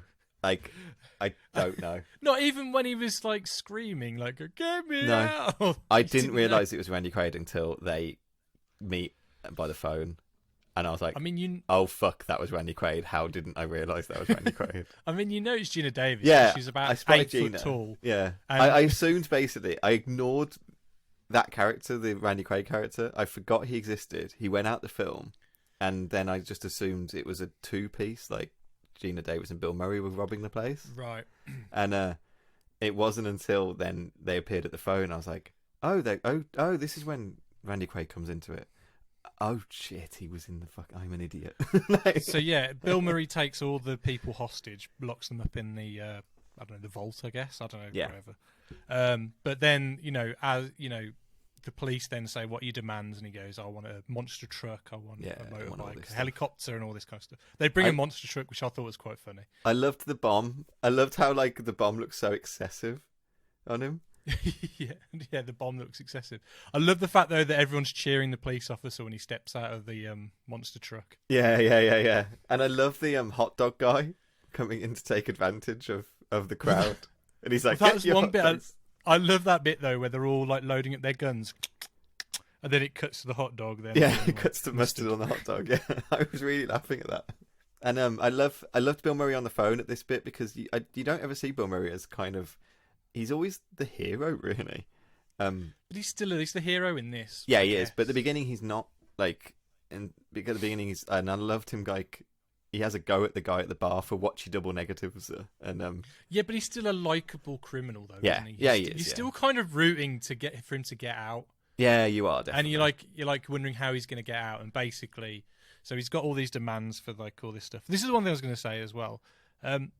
If you had demands, would they bring all this stuff to you? Like, I don't understand how. Like, you're going to get out of the bank. Surely you're going to get arrested straight away anyway, so even if there is a monster truck there and a helicopter. There's only one way to find out, Ollie. We'll rob a bank. We'll rob a bank and demand a jet or something. A jet. Or jet skis. One of those jet ski, please. We can escape. Put it in the Plantsbrook pool. Could you imagine? The Plantsbrook pool is like a little stream in Sutton Coldfield where we live. Well, where I live, and it's about, I don't know, about an inch deep. Well, I like how I said the 7 because it's by me, and you said Blanks Book Ball. But like, so yeah. Anyway, it was. I think that I was getting, for me, because I watched it last week. It was a very kind of Dog Day Afternoon kind of vibe to it. Right. Okay. So with him making demands and the crowd kind of turning on the police a little bit. Right. So I thought they were echoing that. I don't know. So he's got these demands. And he's got to release hostages. So he releases one, and it's a guy who's kind of screaming, saying, he's going to kill us. He's vomiting and screaming, isn't he? Yeah. And then he sets free another 2 hostages. One is Geena Davis, and one is a ginger guy who looks very much like Bill Murray, who we haven't seen before in the vault. So this is a mystery. Yeah. I loved I loved when he was on the phone to the police officer. By the way, he goes, "I've got to hang up now, as I've got to kill everybody," which I just thought was such a Bill Murray line. And I loved the yuppie hostage, Jack Gilpin, the actor played him. Oh, with the watch. Yeah, with the watch. Yeah, I thought that was really. At the end, he goes, "Have you seen a watch out there?" Yeah. And he goes, what is he? He says later on when they get robbed, he tries to give him the watch, and Bill Murray goes, "It's really good. It's got a moon on it," and that really made me laugh. Well, I like how Bill Murray works it in that he gets information from the police officer about how he could escape. He goes, "Well, we know how you'd escape out of the bank. You'd go out this entrance," and then Bill Murray quickly goes, "Oh, well, I put a bomb there." Yeah. And then you see the team scaling down. He's like, no. Like when the police scale down the building, all the crowd boo. It really made me laugh. He escapes in disguise with Geena Davis, and they meet up with Randy Quaid. Yeah, and then you find out that Geena Davis and Bill Murray are like in a relationship. Yeah, and Randy Quaid is just like their moronic friend, I guess. That kind of is just a bit of an idiot. Because you have to bring a moronic person over for a bank robbery. Yes, that's the rules. And so he honks the horn in the car that kind of signals. Yeah, they're on the phones with Jason Robards, and they honk the horn. Yeah, and that would make the police realise he's no longer in the bank, and then it becomes a big chase throughout the city. But it's kind of good because it's commenting, even though it's not a heavy commentary film, but it's commenting on like the fact that it's not really about solving crimes because New York's a mess. It's about this guy's career as the police chief. And he's just they're just concerned about how it reads in the press. Yeah, because he's like a hero cop, isn't he, really? Yeah. And they're like, that we can't have the headlines that a clown robs a bank and then gets away. Like, well, skip to the end. They kind of... Yeah, they invite the press, don't they, to the airport. Yeah. And that's what I did. I liked there was a bit where both Jason Robards and Bill Murray were looking at theatres that are being converted into housing, and both of them are getting really... they were both mad at like what's happening to the city and how the redevelopment's destroying it. So it was a really weird. It's a film about how New York is not good at this time, and the corruption of and the money in it has ruined New York, which so we're led to believe that Bill Murray is just a stand-up citizen before this, and he works in like what not real estate, but planning or something like that. It was something like that. Yeah, I can't remember. And but obviously becomes disillusioned with it and just wants to leave and move to another country, I guess. Yep. Another appearance of Fiji in a film. Yeah. But I just wish you kind of saw a bit more of that. Or sure. I mean, I quite like how it opens though with him on the subway as the me clown. too. It's like just a cold open or whatever. I said it's got a little bit. It's got a little type of like SNL film quality to it. I'd say that it's quite bottled. But it's got a lot of multiple characters, costumes, and you move through the kind of film meeting these new characters. Really, I don't know at the time if any of them, apart from Phil Hartman, would have been a recognizable name. But now, because you go like Phil Hartman, and then you go Tony Shalhoub, and then you go Stanley Tucci, and then you go Kurtwood Smith. Yeah, Tony Shalhoub. It's watching it now, it feels like all these famous people are in this film, but I doubt. Yeah, but at the time it was they were just like character actors. Yeah. Yeah. So they're trying to escape the city. They're trying to get to the bridge, and I do like that though, where they're driving around and they're asking the construction workers who have just taken a sign down. Yeah, and they're really which way the two bridges, and they're like, don't know which way it was because they pick at the sign. Like, well, it could be pointing left, could be pointing right. We don't know. Yeah, which way was it facing when he took it down? I don't know. Then they kind of end up like in Hell's Kitchen or like kind of like the back streets of Manhattan or whatever when they're trying to get off, and they find these two guys who are jousting. Yes. Which proper made me laugh. And yeah, like, that was you used to assume the one guy kills the other guy. Yeah. And like Randy Quaid goes, well, what's the line? I should have written it down. Observing something like that is a really bad karma or something. Or yeah, something it's like just general bad karma. That's really weird, that scene is. There's another scene later on with the lady selling flowers for the dead. And she's just standing on the corner of the street, like selling these flowers for dead, and they're all like, well, that's not ominous at all. It's got this weird kind of odd feeling to it. They ask directions from a guy who's too friendly to be a New Yorker, and they say he's either not a New Yorker or he's a serial killer. And and then he's got Iowa plates, so they're like, oh, okay, that's what everyone in Iowa was like, really nice and friendly. And then when Bill Murray's talking to him, he's like, oh no, I stole this car. And then he just cuts Geena Davis and Randy Quaid in the van, and he's in the car still, and this guy's just got Bill Murray at gunpoint, and he robs gets them. his wallet, and all that's in the wallet is $4. Yeah. And that's what Bill Murray yells at him, because he goes, you left your million here or something. Well, yeah, because because I was wondering where have they put this money. And then when they get to this apartment, you find out that it's tapes of them. Strapped it to themselves, yeah. Because he robs their clothes, basically. So they want to change out the clothes they left the bank in, so they go back to Geena Davis's apartment to change. Geena Davis had meant to have moved... Geena Davis had sold the apartment, but the current tenants hadn't meant to have moved in yet. See, that's what was confusing me. I didn't understand what was going on there. But so basically, Phil Hartman had moved in early, is what they were saying. So they're in Geena Davis's apartment, which is sold, but he turns up and he thinks they're robbing the place, and he holds them up at gunpoint. At which point, a fire is going off, and they've parked near a hydrant, and the fire service accidentally, in trying to move their car out of the way, just send it careening down the street and ruin and crashes it, like wipes it off. It's weird. I was really excited to see Phil Hartman, but his role wasn't that funny. Yeah, it wasn't like a laugh out loud Phil Hartman, and it was very short. Very short, a very short part.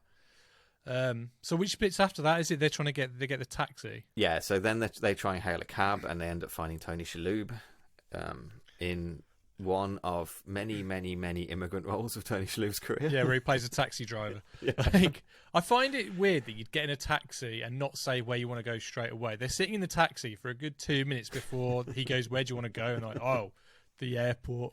I don't know. I've done that. But so he's obviously not English, well, not American, not an English speaker. Yeah, doesn't know where he's taking them. Yeah. And some reason, he just doesn't know where they're taking him at any point. They get Randy Quaid panics and jumps out the moving cab and runs into like what they call a newsstand. And it's just like those little kind of news agents, but they're like a little kiosk outside. Yeah. And they think he's dead. But then the police are like obviously trying to find who are because at this point I think they've clocked on that the three people that they let out first were the bank robbers. Yeah. Yes, they have. So now they're looking for three people together. Looking for two guys and a girl. And so they get a report that there's two men and a woman who got out of a cab. But like, I don't know how. That's to me sounded very far fetched. How they'd find. Yeah. Sure. Okay. I don't know. Because it's them. It's got to be them. He says a guy jumping out of a moving cab. That's panic. And and that's the type of panic that someone have if they just robbed a bank or something like that. So I really like this stretch of the film, though. I like where all the crowd is building up around them, and they're trying to get away. Randy Quaid can no longer walk, and they notice the police turn up. And then they go and hide in a building. They notice the police turn up, so hide from him, so Tony Shalhoub don't identify them, and they accidentally jump in on some like a mafia outfit, laundering money or something. I don't know. And then Bill Murray does his typical Bill Murray cool guy, kind of like blags his way out of it. Pretends to be like the new bagman for the bigger mob boss. Who gets $6,000. Gets $6,000, talks himself into it. This is the introduction of this mafia story now, which Jason Robards, the cop, has been chasing a huge mafia boss called Lombino. And Bill Murray pretends to be working for Vince Lombardo, and they talk about how this guy is like, gouged eyeballs out and things like that.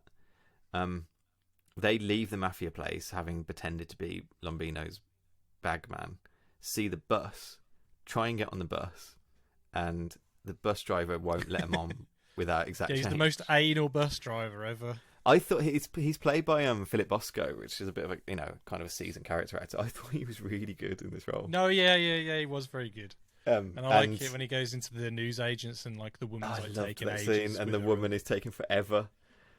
And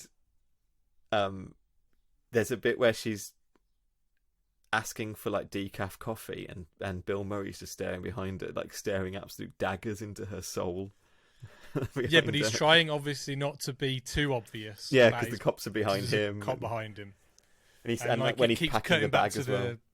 Keeps coming back to the coach driver who's counting down. Yeah, he's got 20 seconds left. He won't make it. Yeah, and he's packing the bags and he gets the change, but the change spills everywhere, and he's picking all the change up the floor. And but they manage to run on just as he managed to run through the cab driver spots Bill Murray and tells the police that was the guy that was in my cab. But at the same time, the actual bagman for the mob boss turns up, and and Tooch tells him that that's the guy who was, pretending to be the bagman. So the Mario, the bagman, runs to the bus to stop Bill Murray, but the cops run thinking that the cab driver has identified the bagman, and they arrest him, and they get away on the bus then. Did I summarise that okay? Yeah, no, you did a good job of that. So they're on the bus for a while, and then there's another guy who tries to get on the bus. I do like that guy who tries to get on the bus with the guitar on his back. He keeps walking forwards, but keeps getting obstructed by his guitar, and doesn't realise, if you just anybody turn. I like how that's one of the bits about the film when they talk about how much they hate New York. They give the guy with the guitar $6,000. They give him the mafia money. And I like that Bill Murray says, "Look, I know how this city degrades the individual. Take this." It's a bit of a Robin Hood moment, isn't it? Kind of. Yeah. It's a bit of a save the cat. Yeah. We didn't say throughout all this, Geena Davies has been very angry at Bill Murray. She keeps yelling at him about his hubris, and keeps yelling about how you're such a big bank robber now that you don't even notice us. And she's trying to tell him that she's pregnant. Yeah. I think she could just say it, but well, she tells it to Randy Quaid knows. Yeah, because Randy Quaid keeps saying stuff like, in her condition and stuff. Yeah, like that. He's like, what do you mean in her condition? And Bill Murray doesn't pick up on it, but they get dropped off. Is it 4 miles from the airport? I think the bus driver. Yeah, I was going to say, from the point that they're at the apartment when they're getting changed, they've got 40 minutes to get to the airport. Yeah, Is that correct? Yeah. It's the longest 40 minutes ever. I don't think they're the getting amount the same of things plane. that happen. I think they accept they're just going to jump on whatever plane is there. Oh, okay. Which you could do in the 90s, apparently. Yeah. I like the fact that they're talking about how to get the money through, and they say, like, why don't we just put it in some luggage? And Bill Murray's like, oh no, they have X-ray machines now, so we can't do that.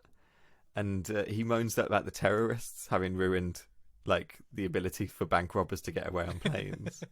And I was like, oh, you don't know what's coming, 1990 Bill Murray.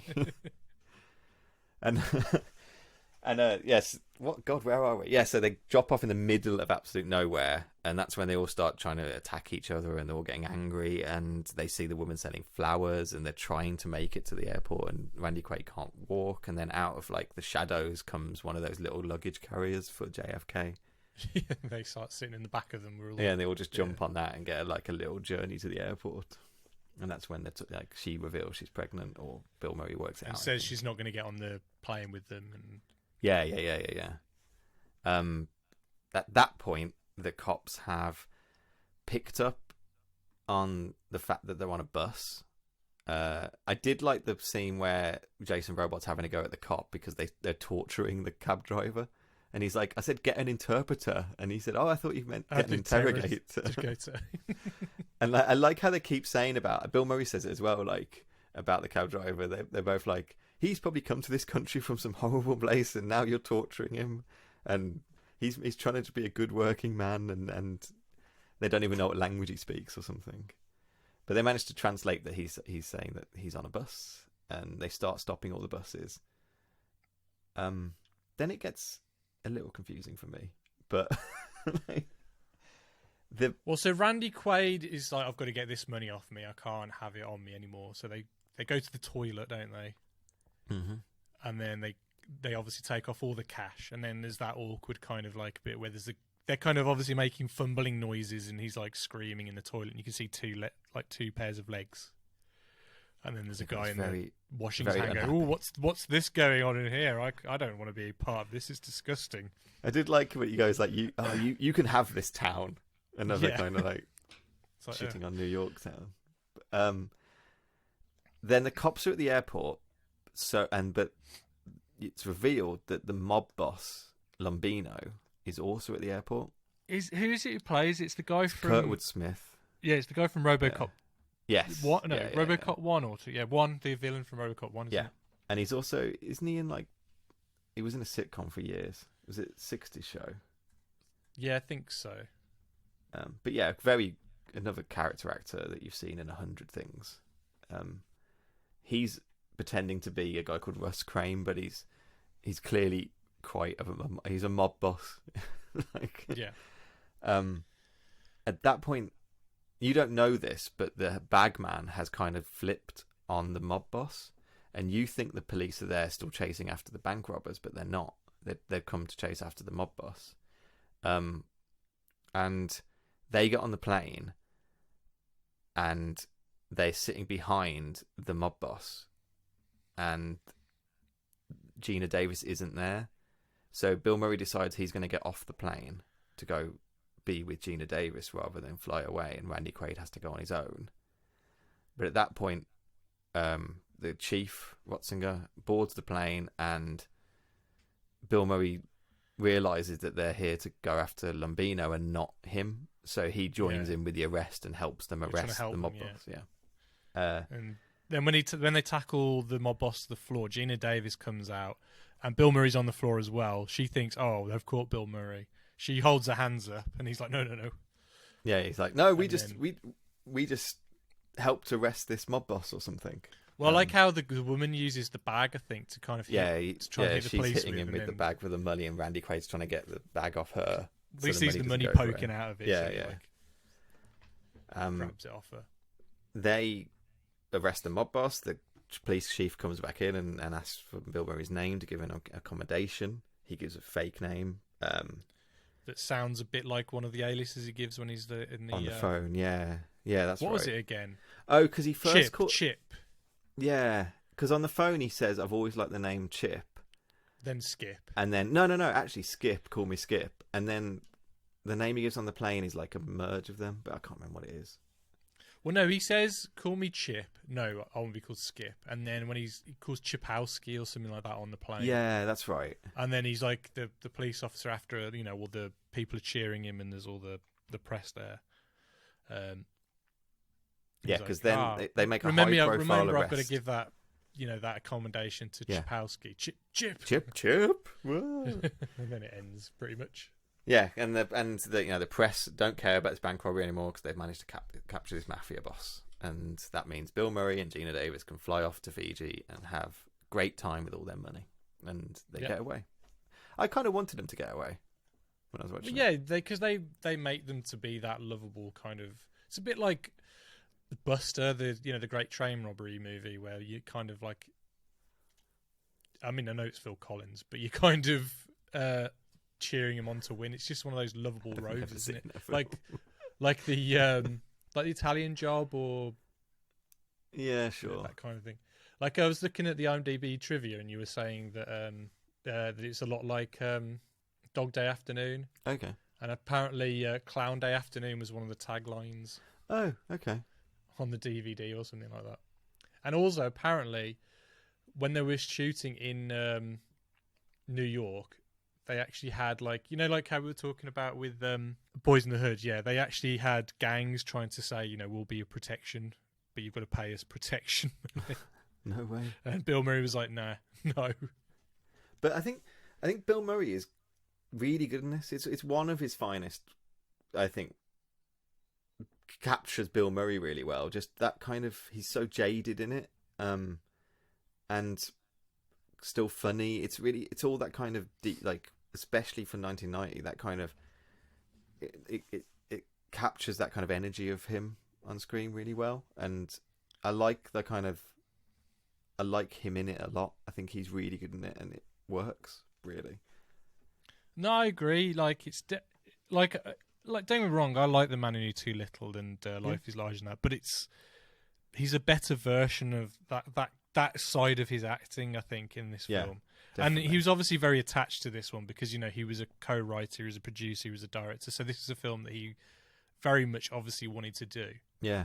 So I don't know why it ended up being a co-directing thing. I don't know if that was just because maybe it was his first time. He was also the lead, so he's doing all these different kind of things on the set. I guess that helps, yeah. That he needed someone else to direct it with him, or what, or I don't know. Howard Franklin, who was the co-director, is a bit of a weird one because he was a writer, I think, for Name of the Rose. I think that's what. But okay, I think his first film was this. His first directing was actually this, and I think he's only directed 3 films, which one of them was that Joe Pesci film, The Public Eye. Okay, no one really remembers, but he's like a journalist, I think.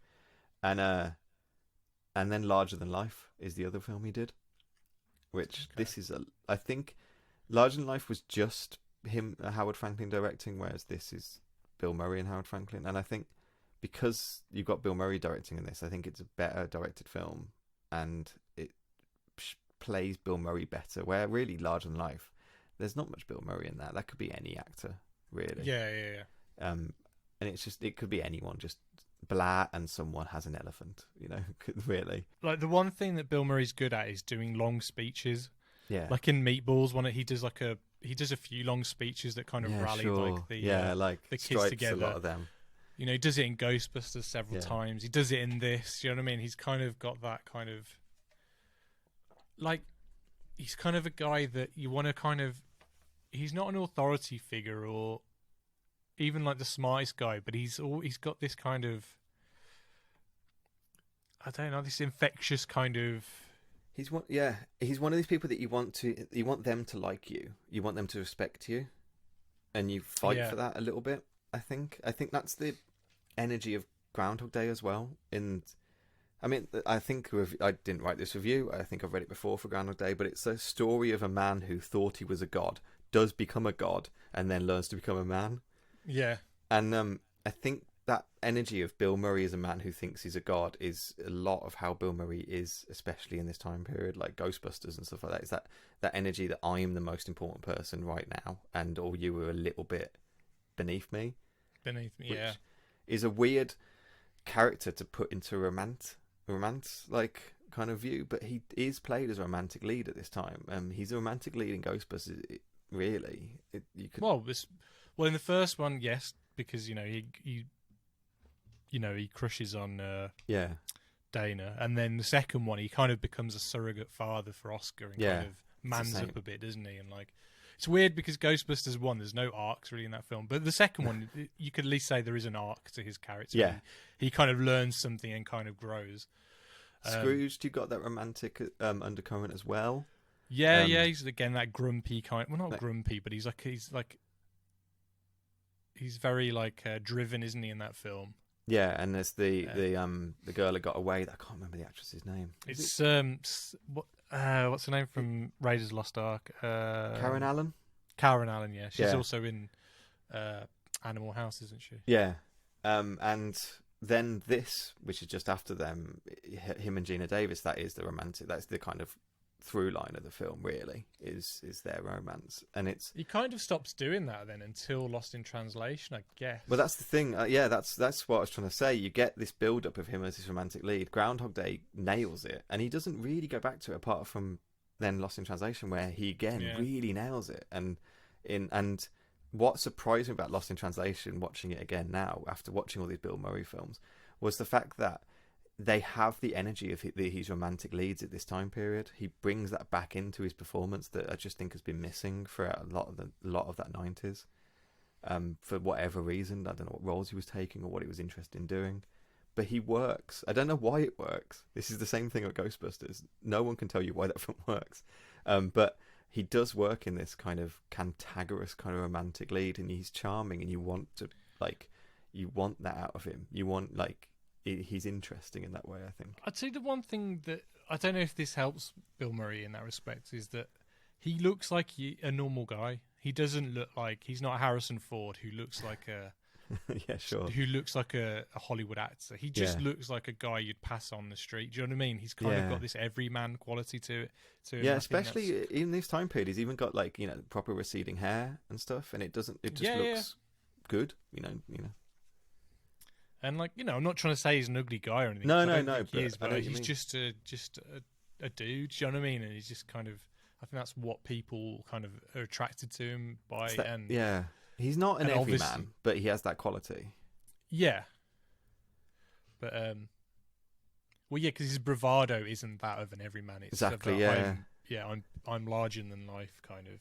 But trapped in this body of just a schlubby looking guy. It's weird. He's kind of a strange guy. You would never. I don't mean to say schlubby because he's not, because that implies that he's a big dude. But he's not. He's like quite a skinny kind of. Well, he's got a bit of a stoner quality to him as well. Oh yeah, massively. Yeah.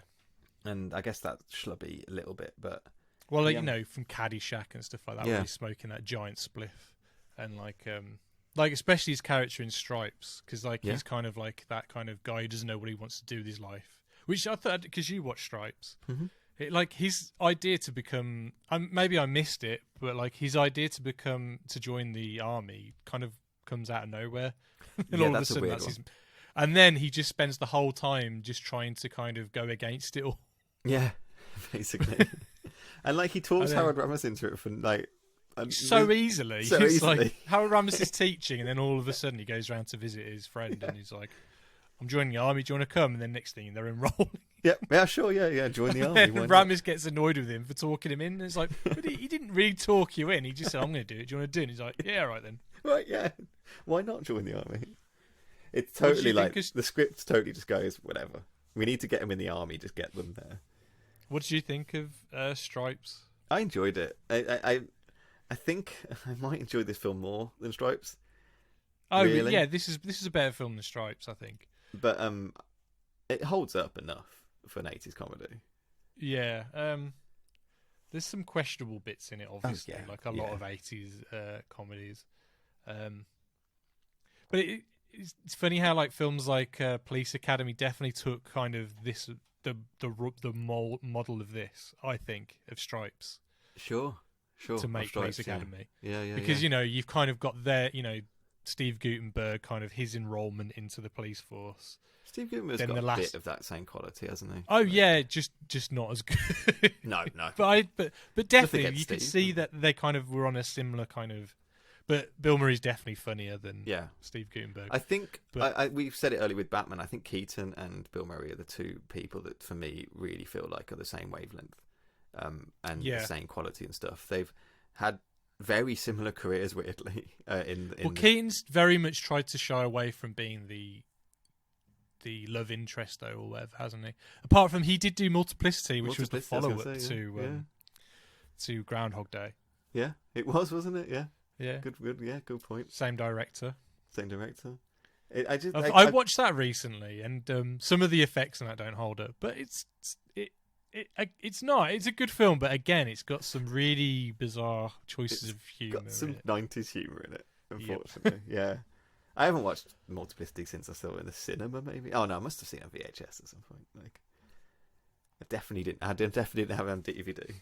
Yeah, and Andy McDowell's in that as well, isn't she? Yeah. But yeah, I do, and he's weird. both of them had a kind of refreshing part of their career as well. Like I think it Birdman that really did it for Keaton. Yeah, that was his big comeback. Must have been Birdman. I don't like that film. I was going to say Spotlight. He's amazing in it. And then Spider-Man as well. Whereas Bill Murray had a slightly different thing through kind of Rushmore and Royal Tenenbaums and Lost in Translation. So they both had this bit like wilderness years a little bit, and finding their voice as an older character actor, kind of like ex-comedian. Yeah, I'd say in the 90s, probably after Batman Returns. Yeah, Keaton did Multiplicity, Speechless, Jackie Brown, but a lot of those were kind of like bit parts, really. Yeah. Like how Murray was in the 80s. Yeah.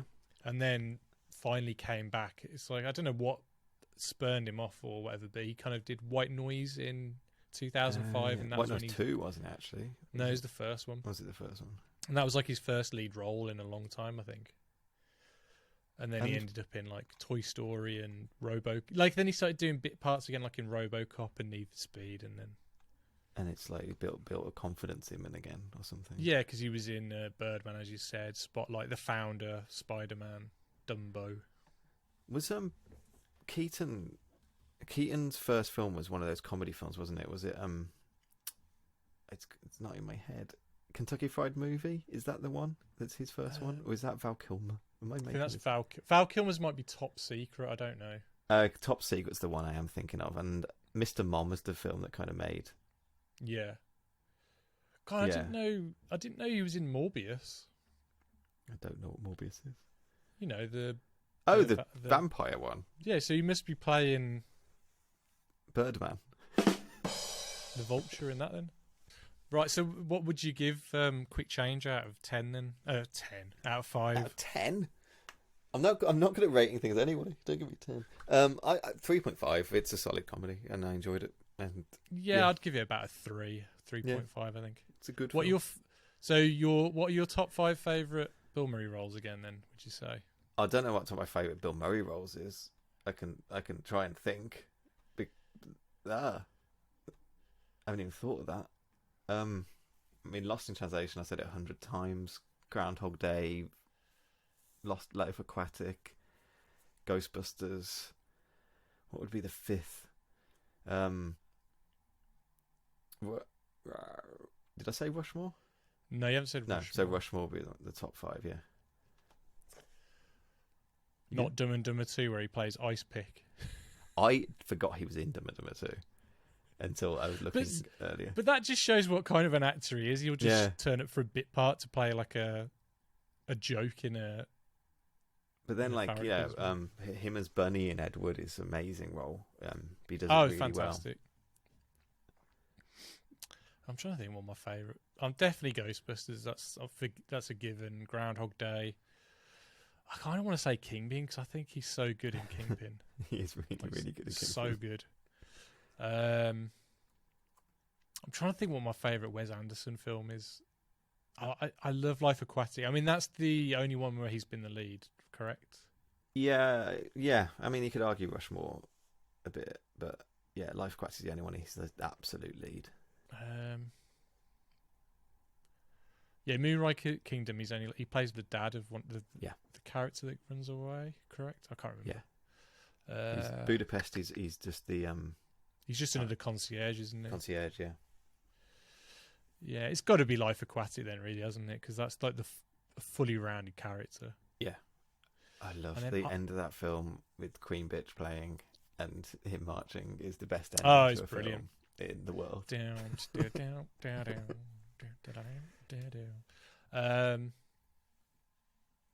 I kind of want to say Little Shop of Horrors just because I love his cameo in that so much. Yeah. It's so good.